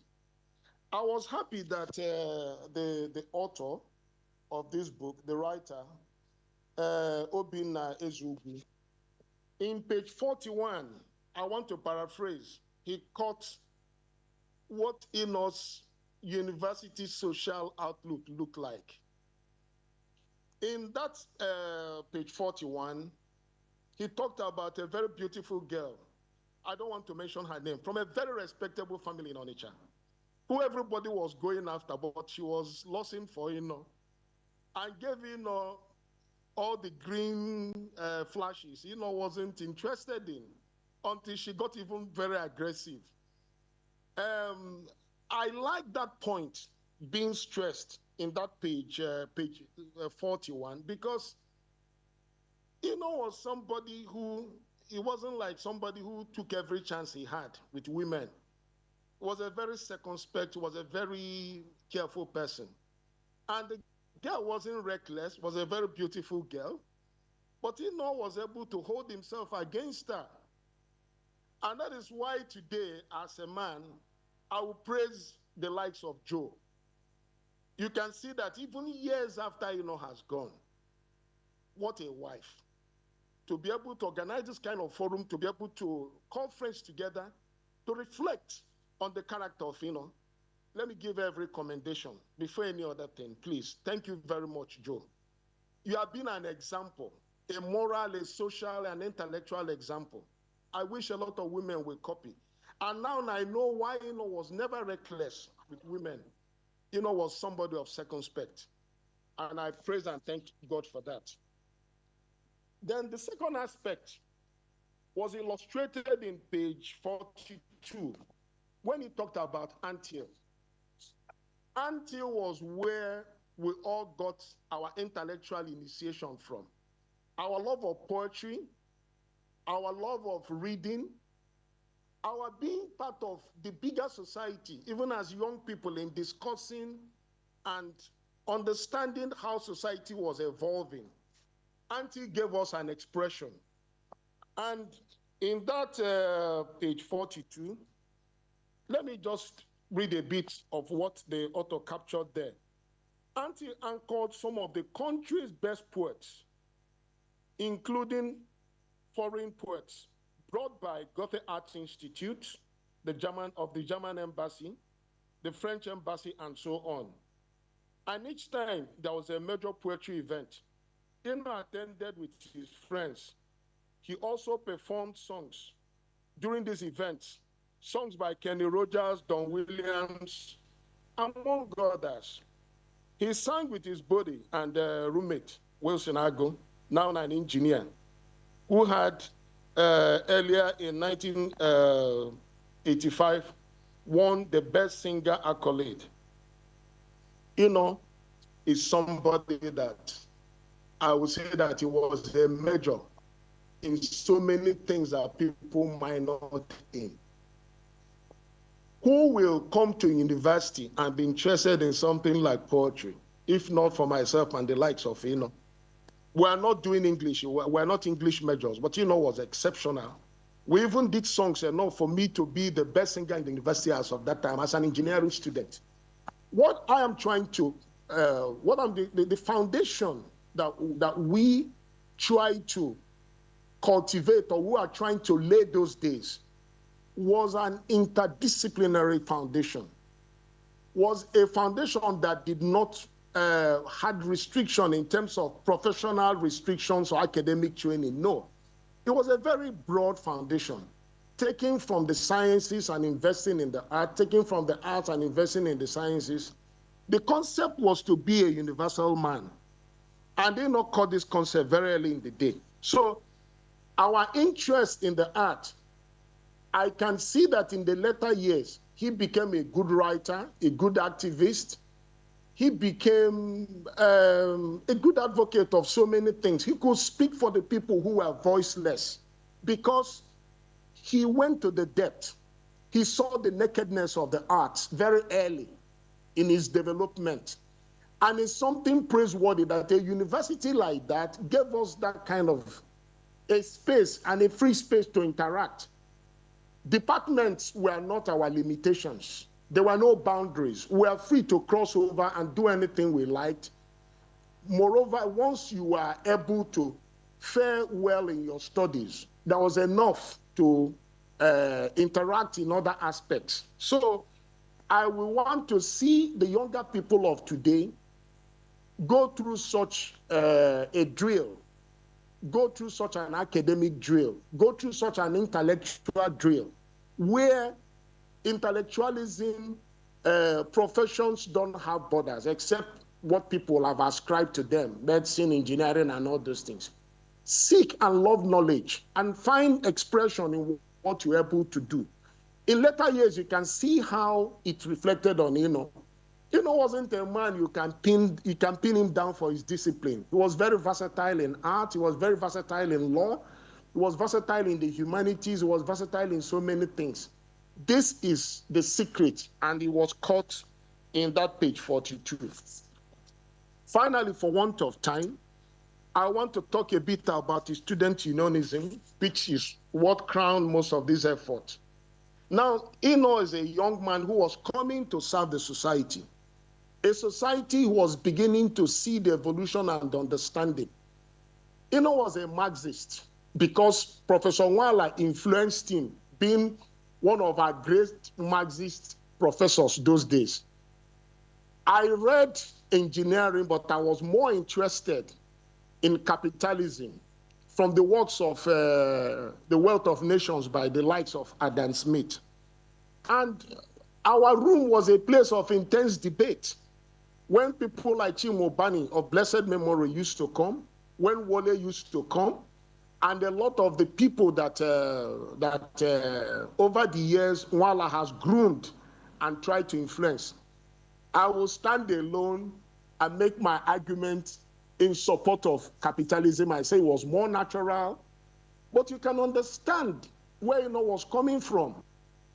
Eno was a selfless person. Eno was somebody who could share anything. Even in the room where we lived, nobody owned anything, from buckets to bed to space to anything.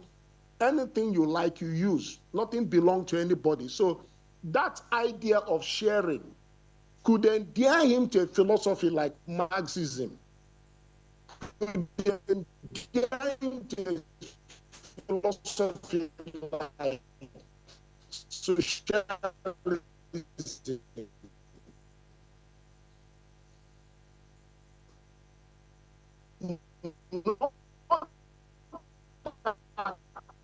I was selfish. I was entrepreneur, and capitalism has given even the Chinese people how to exhaust capitalist-oriented ideas. Our room was a very interesting place. I mean, if you listen to the quality of arguments, you can write books on it. And it was for people like Eno, people like Wole, people like Chukwuma that made these things very interesting. This was captured in page 45 at the university. If I can read, just to read a bit of it. Radical activists were led by Dr. Ikenan Zemiro, Iya Eteng, and Emmanuel Obiochina. Obiochina was a professor of classics in English, but was exceptional. Then some other people, some other professors were mentioned before Professor Nwala, who was Dr. Nwala then. There was Obasi Igwe, Comrade Obasi Igwe, and all those people. So I can read on, but for want of time, I'm trying to manage my time space, okay? So the important thing is that in the making of a great man, if you want to understand great men, read their biographies. Let me commend the young man who put this biography together. It's like a literature piece for school. It's also something that takes you to some very silent aspects of our society that we seem to have played down in our quest for this rat race of who guess what. But it's a beautiful work, well put together, And I like the flow. I like the sequencing from his childhood to the kind of things he went through. Sometimes I could pinch myself and said, are you people not being too explicit? Some of the things, that was captured of in this biography, I won't speak out for myself. You people were too explicit. But that is the life of a great man. And I know that so many will draw from the different pages, from the different paragraphs, from the different chapters. People will draw different lines from it. Today I'm reading about George Patton. I'm not a soldier, but he has kept me going for almost a month. And I appreciate so much in him, his use of time, his unconventional approach to war, and so many other things. Let me thank everybody who has been part of this great event. Let me once more thank the family for putting him in remembrance on a very positive note. Let me thank the organizers, some who I don't know, but you people have done a very great work. Let me also thank his foreign friends who have stood behind him and part of this thing. Let me thank everybody. Was a great man. Whatever is done for him is never too big because he gave so much to the society. Thank you for that, for this space you're giving me. God bless everybody. Thank you so much. Thank you so much, Mr. Wilson Agu. And it is interesting to note that Mr. Wilson was the best man at the wedding of Mr. Innocent Chukwuma and Mrs. Josephine Efa Chukwuma. So it is a wonderful opportunity for Mr. Wilson to also reenact this memory. I can see the smiles on your face, Mr. Wilson. Thank you so much, sir, and thank you for being part of this. Okay, going forward in the reading, we'll be taking the 6th reading, and this will be about the Ford Foundation years. To take this reading, we'll be inviting forward Mrs. Joy Ehino Esezebo, a staff of the Ford Foundation. Please celebrate her as she comes forward.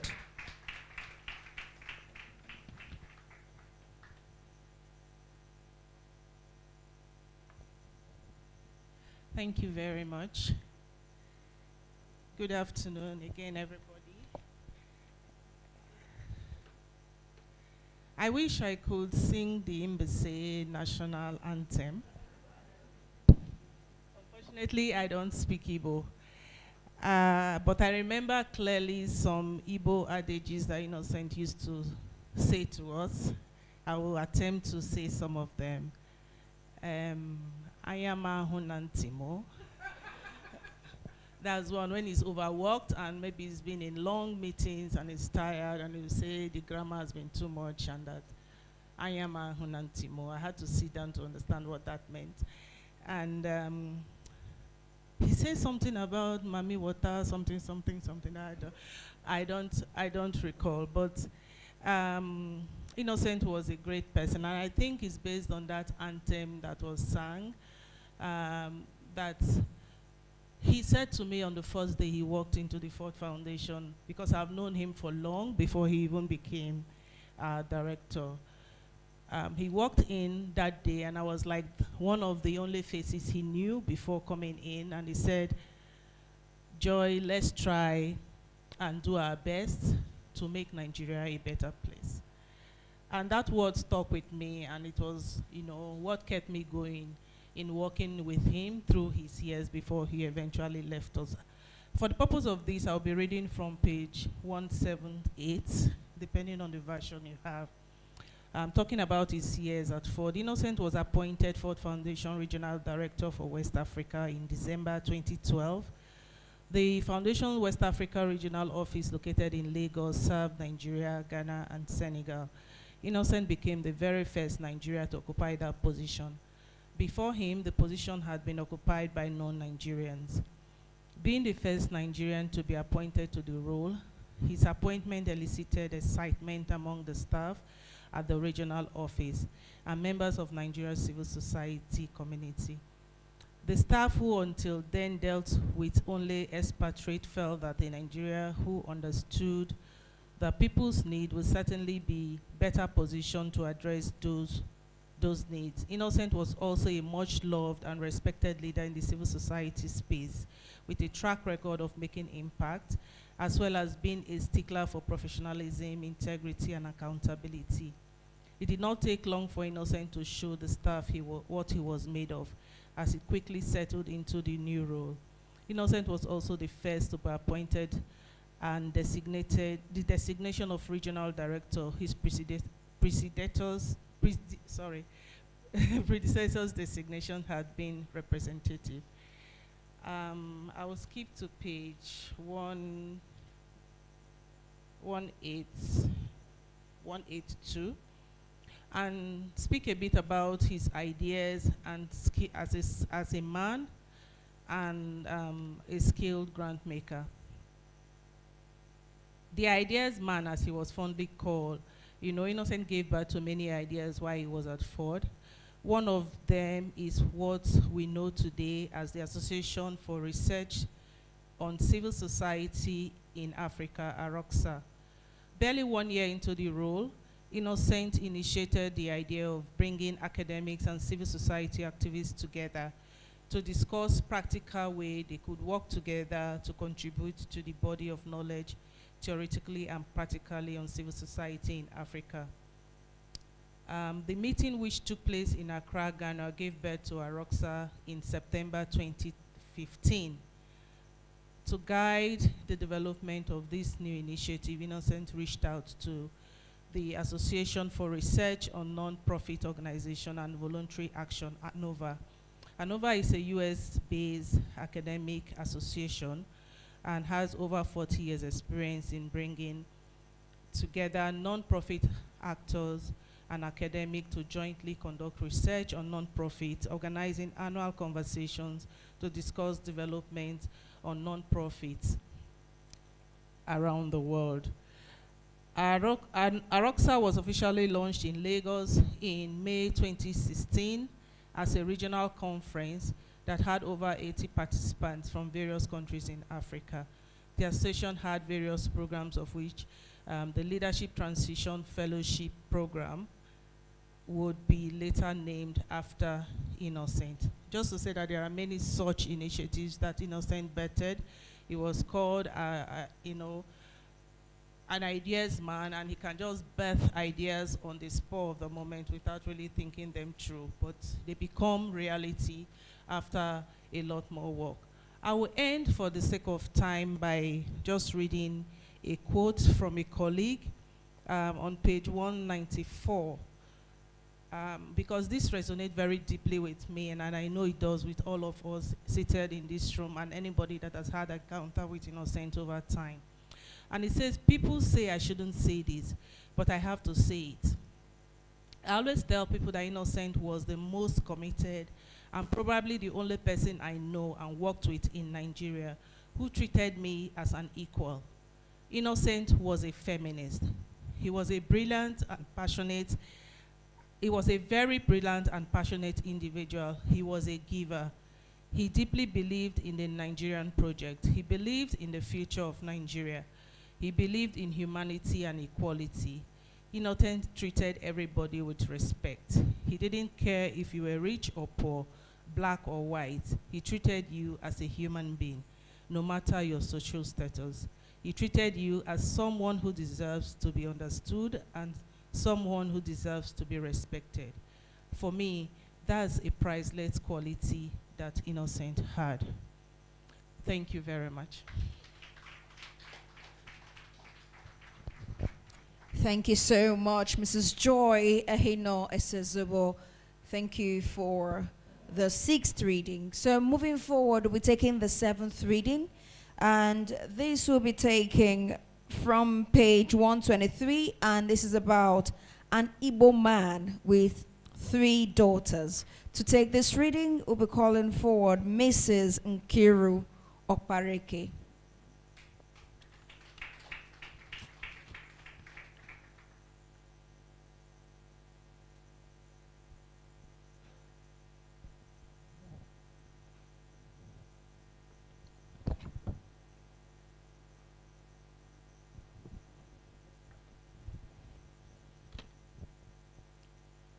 I'll be reading from page 109, an Igbo man with 3 daughters.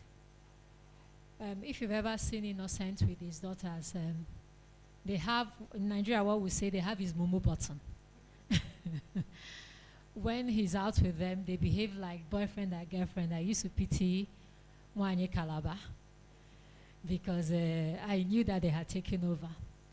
And as a mother of 2 daughters, it always gladdened my heart when I saw him with his daughters. And as the last, his siblings openly expressed his dissatisfaction on the issue on camera to the media crew. Sent to interview family members and friends as Josephine and Innocent prepared for their joint 50th birthday in 2016. When the crew returned and shared the raw footage with Innocent and Josephine, Innocent was angry with his siblings, not just for making such provocative remarks, but for doing so on camera for such a significant event. Innocent often told people that he would rather have female children who made him proud than male children who would sit down and feel entitled and cause him pain and distress. He was proud of his girls, whom he used to call Ndiwem, my owners. His wife and daughters were the center of his life, his joy and happiness. He trusted them completely. He will tell them that if anything ever happened to him and they did not come forward to help, no one else would.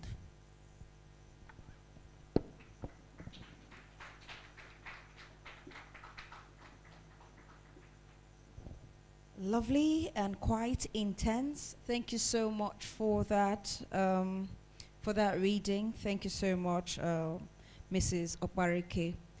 And we'll be moving forward straight to the 8th and the last reading for today. And to take that reading is the lovely, lovely wife of Mr. Innocent Chukwuemeka Chukwuma. And this reading is titled Family Man. Ladies and gentlemen, the lovely Mrs. Josephine Efa Chukwuma. Thank you very much. Thank you. Thank you, everyone. Thank you.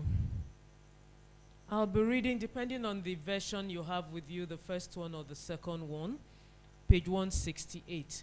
And I'm going to be talking about Innocent on possibilities, leadership, and honesty, as he taught his daughters, our daughters. While Innocent traveled a lot, there was no doubt that whenever he was around, he made his presence felt in the home. He taught his children the concept of delayed gratification, not being in a hurry for an immediate reward, and the need to be patient and painstaking in doing things. He encouraged them to read regularly by taking them to bookshops frequently to buy books, novels of their choice. He encouraged them to develop diverse interests such as piano playing, swimming, ballet, taekwondo, etc. He made them understand that they could be whatever they want to be, and that all things are possible. For him, he always said, possibilities unlimited. The 3 children had different extracurricular interests. For a season, Chidinma was interested in learning the piano. So he bought a piano and got a music teacher to come home and teach her. And when suddenly she decided she was no longer interested in playing the piano, he didn't get mad at her over the investment he had made towards her learning music. He simply encouraged her to identify what other extracurricular activity she was interested in and to always continue to strive to be the best she could be. Amarachi, on her own part, was interested in ballet very early from primary school, and she received our support. We paid for her ballet lessons in school and ensured that they brought the equipment and costumes. I remember my sister is here. She was living in Sheffield then. We traveled to Sheffield for the holidays, and I had to go look for the shop to buy the ballet outfits. We went to the first, we didn't get. We went to the second, it was the third one that we got it. She got enrolled in swimming lessons. Okay, we paid for her ballet lessons in school and ensured we bought the equipment and costume required. She also enrolled in swimming lessons. Nkechi was interested in swimming and taekwondo, the martial arts.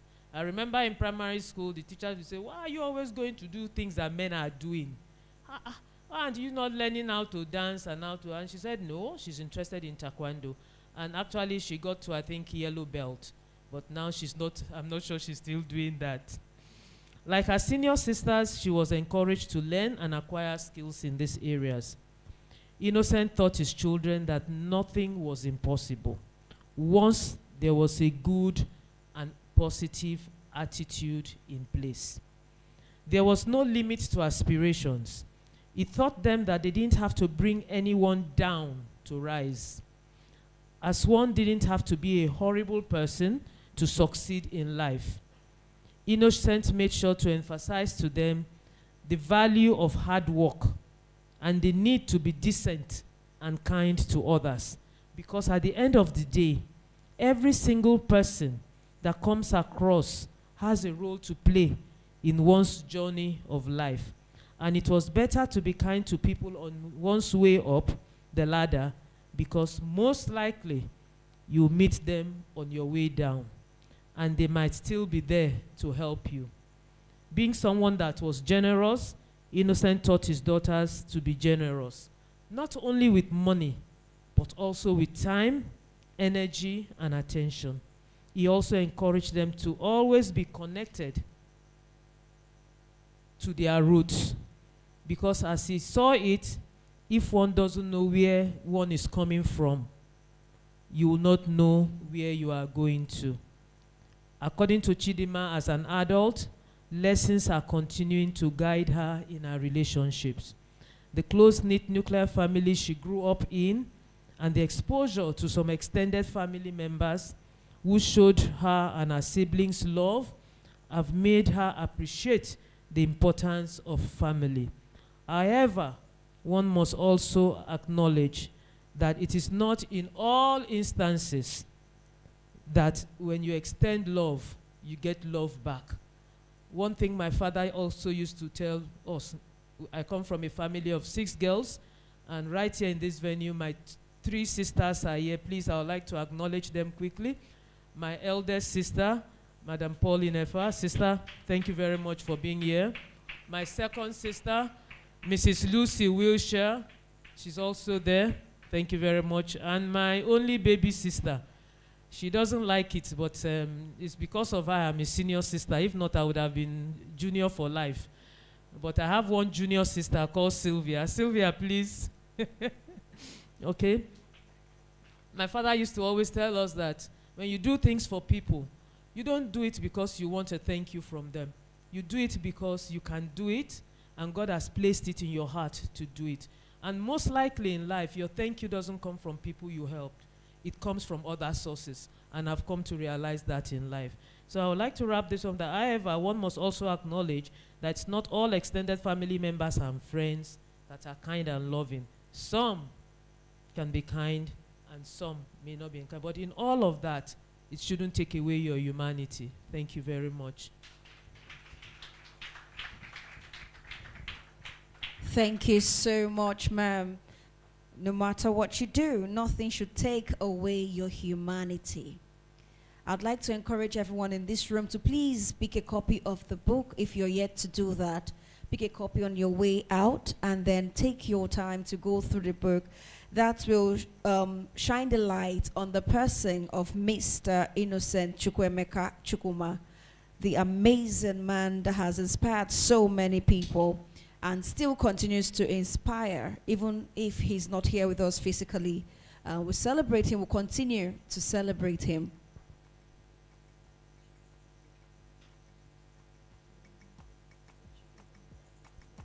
Okay, before we go to the next musical interlude, I would like to take a comment from someone online, someone joining us online. Mr. Chido Onoma would like to say something to us. He's joining us virtually. Mr. Chido, please.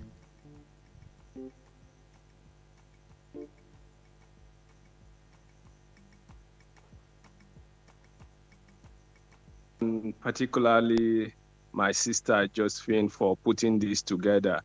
And I had a very close relationship spanning decades from our days from the student union movement when he used to, each time he had problems at Nsukka, he would come and spend the time hiding in my room in Calabar. And interestingly, we then served together in Maiduguri in Borno State. Subsequently, we moved back to Lagos, and his home used to be the place we would gather weekends from work and spend the weekends there. And then on Monday, we go our separate ways. And he built a career in the development space, human rights, civil society. I built a career in journalism and eventually also ventured into human rights and civil society work. Yeah. In all of this, Eno was true to his family, true to his friends, and even in death, he's been celebrated.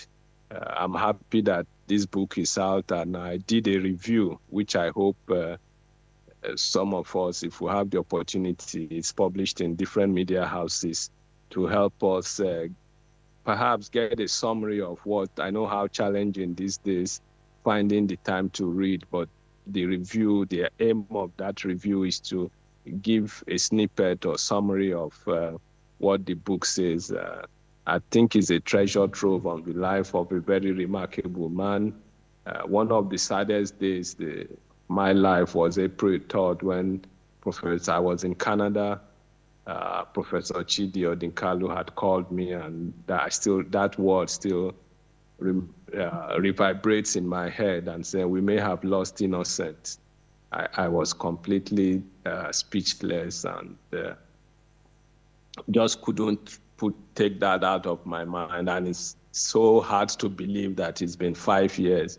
And I had very memorable experience as colleagues, as friends, and I'm sure it's the same he had with people, family members, his children, his wife, and those he came across. So just to give kudos to everybody who has joined this celebration. It shouldn't end here. We would continue to celebrate him many, many years to come. And as I noted, he was a man of many parts. I hope this is not the only book that will be written about him.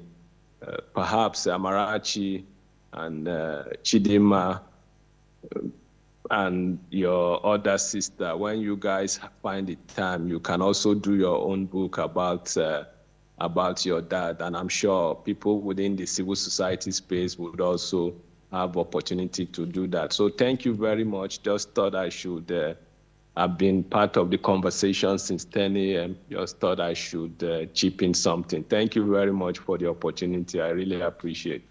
Thank you so much, Mr. Chido Onuma. We appreciate you joining us and being part of this. To take us, just to lighten the mood a bit, we're calling T. Walex Music. He's been the one serenading the program with soulful tunes. So once again, T. Walex Music.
Thank you very much. What be asking?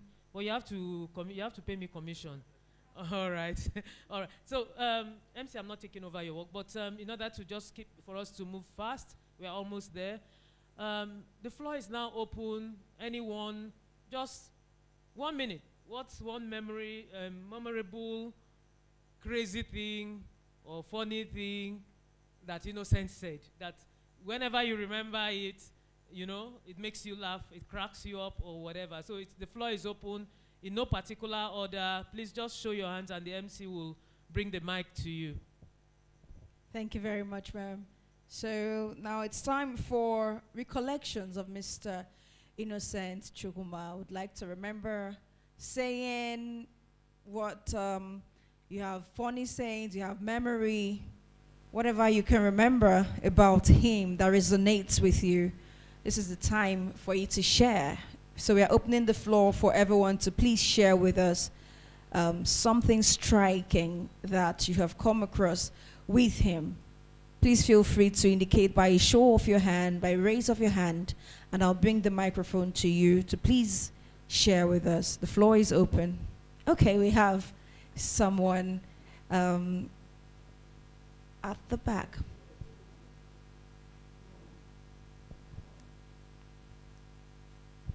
Thank you so much. My name is Sylvia. As Josephine likes to introduce me, her baby sister. It's allowed. Anyway, so it's such a good opportunity to be saying something about Innocent. What comes to mind is, you imagine a man among ladies. We are 6 girls. So you can imagine Innocent in our midst. When we have problems, when we have issues, just imagine. And the next thing we will do is maybe everyone trying to tell Innocent one thing or the other. Guess what? And those who know Josephine know who Josephine is. And particularly if Josephine is the center of it. And we all go telling Innocent one thing or the other. Oh my God.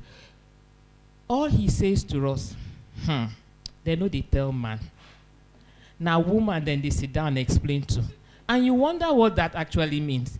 So he never got himself involved with sisters' issues and all of that. It was so convenient for every one of us to go and have a talk with Innocent. That personal thing, that thing that is disturbing you, tell Innocent and you are in safe hands. My elder sister is here, Madam Paula. Even when she had a surgery all the way in Jamaica, nobody knew. Innocent was the one that knew. And it was Innocent that had a way of passing the message to us. And then tell Josephine, oh yeah, pack up and start going. So for us as a family, we did not only miss a brother-in-law, we missed a friend, we missed a confidant. The day, April 4th, 3rd, we were in the hospital together. And I said to him, Innocent, sure you know you cannot do this to me. And he said, Sylvia, I retired from Ford Foundation to go and work in my community, for the youth. And I said to him, and that will come to pass. Do you believe in God? And he laughed. And Josephine called me and said, Sylvia, let's go pick up Innocent's laptop. All through the way and back, Josephine had all this funny feeling, and I refused to listen. I refused to agree with her. But it did happen. And so we remember him for the smiles he put on our face, for the gist we could gist with him, for the sense of humor he could pass on even when things are really, really bad. Such that even when I'm having issues at work, I'll remember, they no go tell man. Now woman, then they sit and explain to. Thank you so much for everyone that has come out here to remember him. Thank you. Thank you so much, Ma. So the floor is still open for, all right.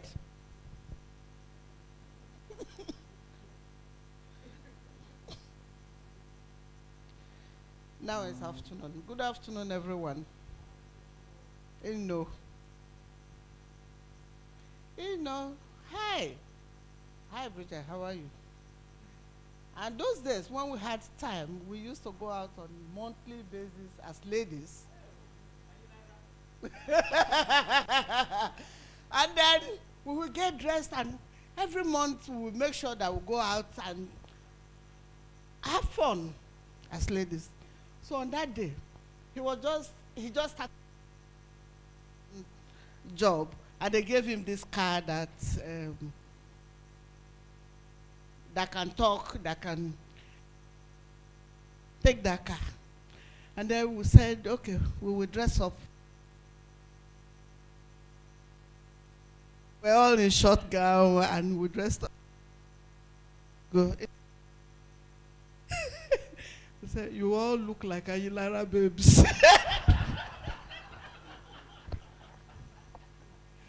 For those of you who know Ayilara. And then we looked at ourselves and said, did he talk to us? We said, yes. Josephina said, Ayilara or no Ayilara, we are going. And that is innocent for you, that we turn something serious to a joke. And then that's the following year, we were preparing for Christmas. They said they were not traveling. I said I was traveling. They said you are going to miss. I said, miss what? Lagos. I will not miss Lagos. He said, because I'm not a DJ. DJ Chooks. That he will be playing, having his first, testing his DJ skills at the estate party that year, on the 31st, that once you go, you will miss. Then I started to think, I said, innocent DJ. And I said, come inside, come and see my instruments.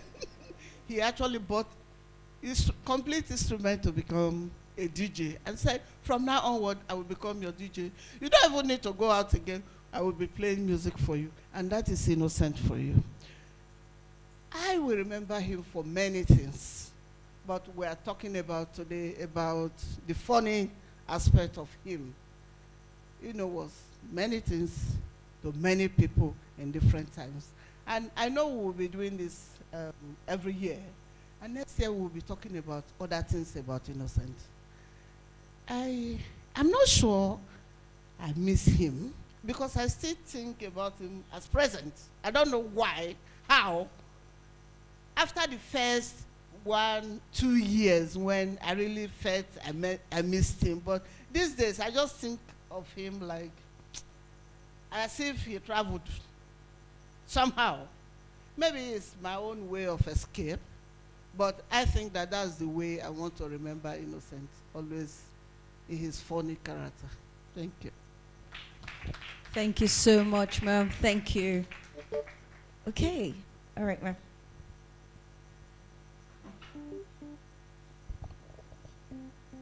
Thank you very much to everybody here. But I can't help remembering Innocent, my in-law. The first time I heard about Innocent, he called me from America. My name is Innocent Chukwuma. Have you heard that name before? I said, then who are you? I don't know you. And which was true. I was in the same Jamaica we're talking about. The next statement, I'm going to marry that your sister. I said, what a story. Is that the way to tell me? Do you know who I am? I said, I am marrying that your sister called Josephine. And this same Josephine had not told me. I kept quiet. On the other end, I said, so what am I to do about it? Just to tell you that I'm that village boy she is in love with. Honestly, I could not believe it. And I did not say anything, but to call her later. Sister is like that. Okay? That was the first time. And until they did the marriage, honestly, I was nowhere to be found. but I had to give my blessing. Then the second time was I was having surgery. I don't know how he felt to have called me. Sister, I mean, Yomka Faniko. I said, what do you mean by Yomka Faniko? I don't want no trouble, but my mind said I should call you. Where are you? I said, in the theater now. So who can I talk to? I said, okay, I'll give you the phone number of the director of nursing in Jamaica. Then he said, well, I have to break this news to Joe, but Joe has just delivered, I think it was Chidima. And I said, that is why I am begging you, don't tell her. Let her go through her own, and let me to go through mine. So should I come down? I said, don't come down. Just call this director. And luckily, the director of nursing, I was working hand in hand with her, was there with me in the theater. The woman said, so what do you want to do? Are you coming? She said I shouldn't come. And I should think of my wife, but not tell her until I get back to Nigeria. Oh God. And I didn't tell her. So there was a big fracas about it. When he came back, he kept his mouth shut, he didn't say anything until I called my sister. Then why didn't you tell me it was her own? I said, so? So he said, oh, I beg, come on. What are they here for my house? I can't forget. We all love him. And he was, I don't know what to say about it. I leave it to God. And that's all. Thank you very much. Thank you very much, ma'am. So, okay, in the absence of any other comment or any other memory sharing, we have someone online that wants to say something. Olufunke Barua, you have the floor, ma'am.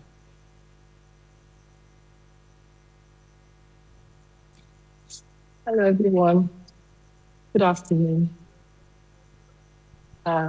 Thank you for the opportunity to speak. It's always a privilege to talk about. For me, he still lives, like Auntie Josephine always says, you know, he still lives and he lives through all of us. And I believe sincerely that our loved ones never die. They live on in our hearts, always dancing on the stage of memory. And that's what we're doing today. Innocent is dancing on the stage of memory. My favorite quote about Innocent, for those who worked with him, is don't ask for permission to do anything.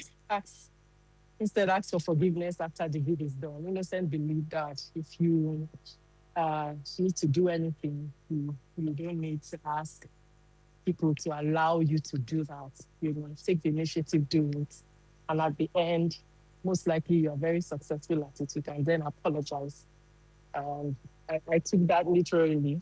And I'm super happy and grateful for the opportunity to have been in his corner and to have him in my corner, albeit for a very short time. Thank you. Over. Thank you very much, Mr. Olufunke Barua. Thank you so much. I'd like to thank everyone for giving of their time, for being here today to celebrate the man, Mr. Innocent Chukwuemeka Chukwuma. It's been an inspiring day. It's been an inspiring event. It's been an eye-opening event. And we are thankful for the organizers and for allowing us into the life and times of Mr. Chukwuma. So right now we'll be taking the vote of thanks. And to do that, it will be done virtually, and that will be by Mr. Peter Maduoma. He's the Executive Director of the Clean Foundation. So Mr. Peter will be taking the vote of thanks. Mr. Peter, I yield the floor.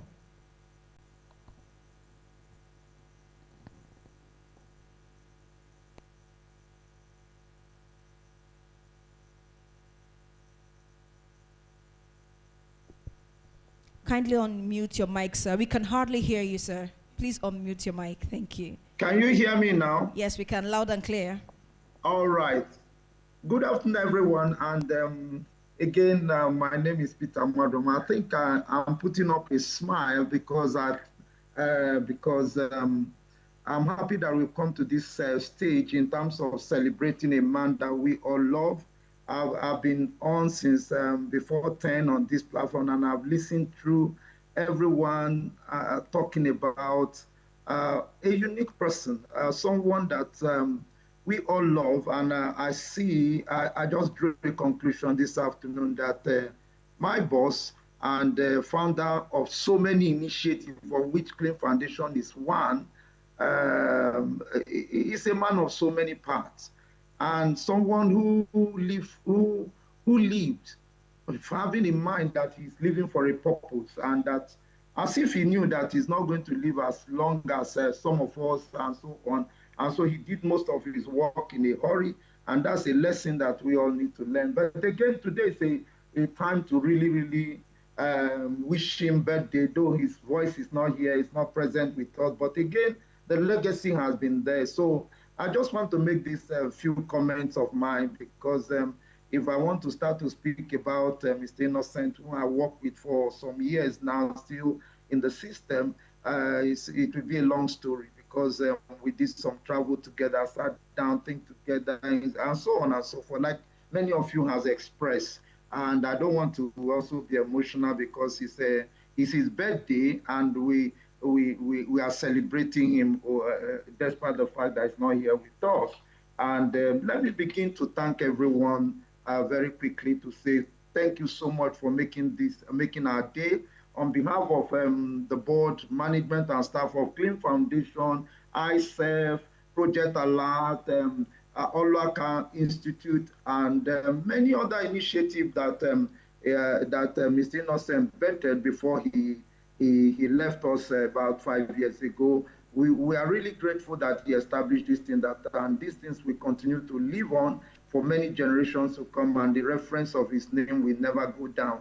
Again, I want to specifically thank all the guys and all the friends and partners who have joined from outside the country. I can't mention all your name, but I want you to know that you are very important to this our journey of continuing to remember the legacy of our founder, Mr. Innocent Chukwuma.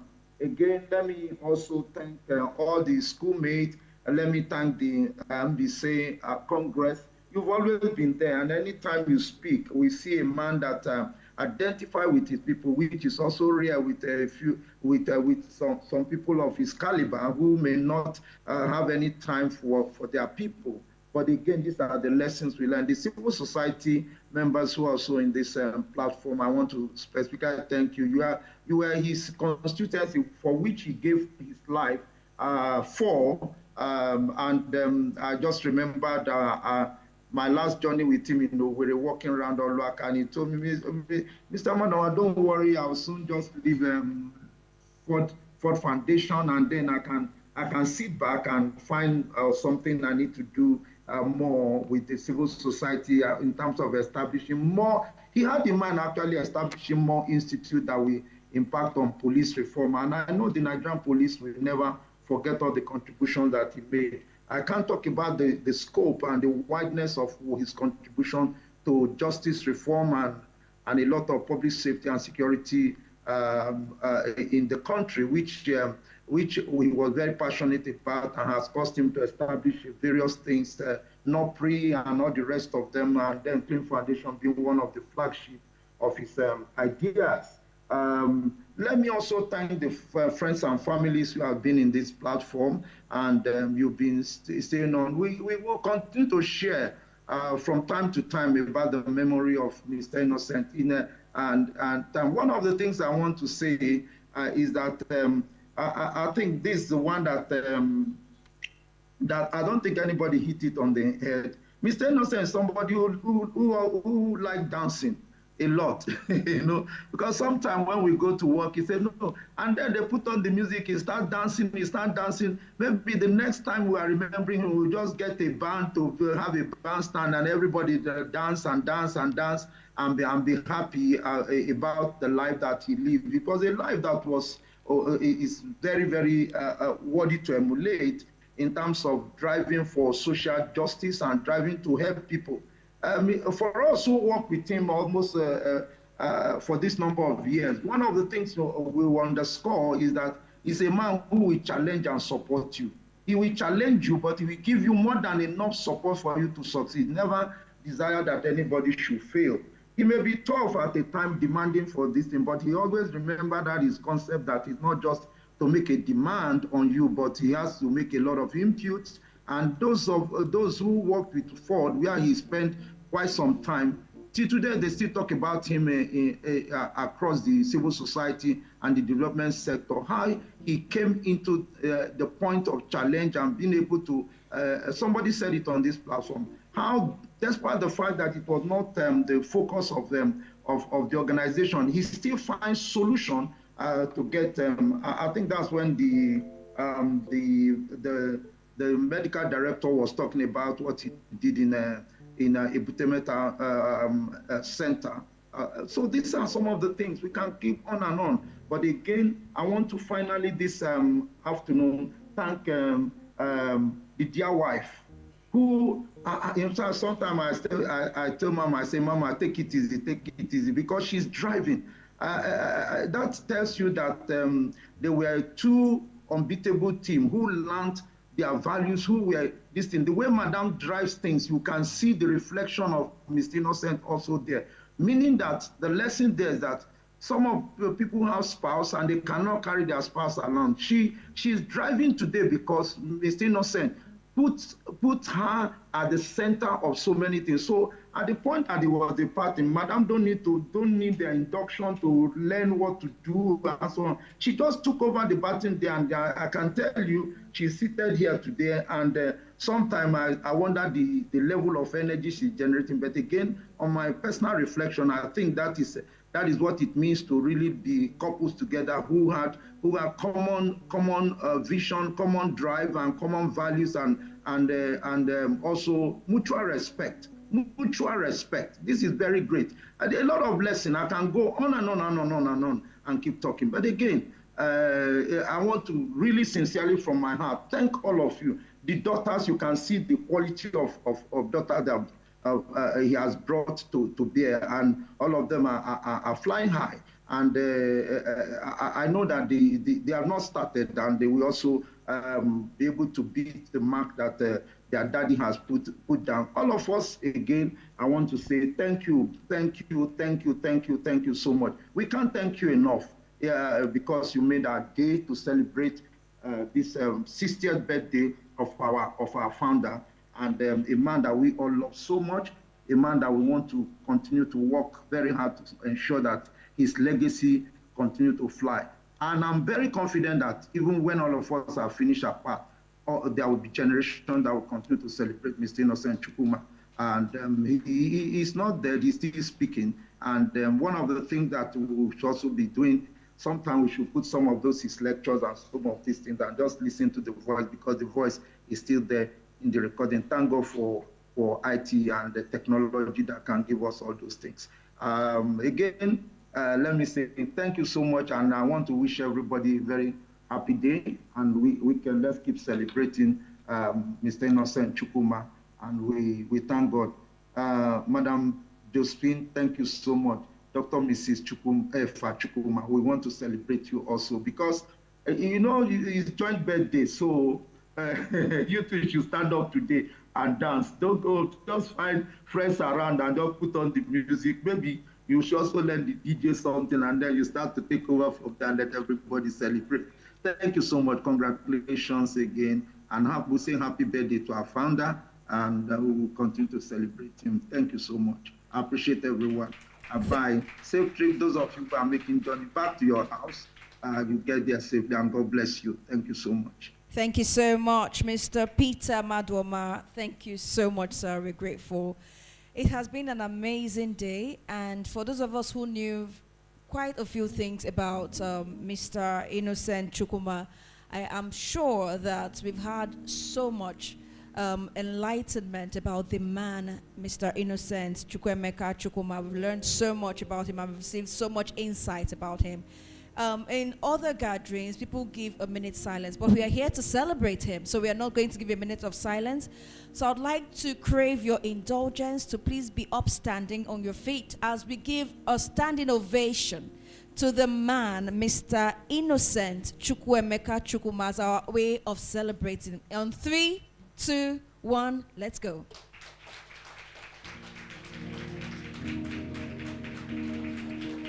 We celebrate him.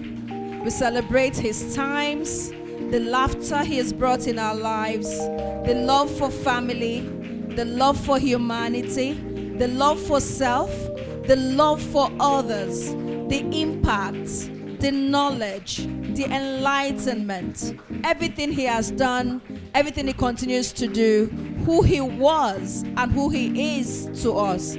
We are thankful for friends. We are thankful for family. We are thankful for knowledge. We are thankful for wisdom. We are thankful for the gift of sharing his family with the world. We are thankful that he was able to share his work, his knowledge, his words, everything with the world. We are thankful for Mr. Innocent Chukwuma, and we pray that his soul will continue to soar high and rest in peace. Amen. Thank you very much, ladies and gentlemen. Please, you can have your seat. Right about now, we'll be having a 3-pronged activity. We'll be having the book signing.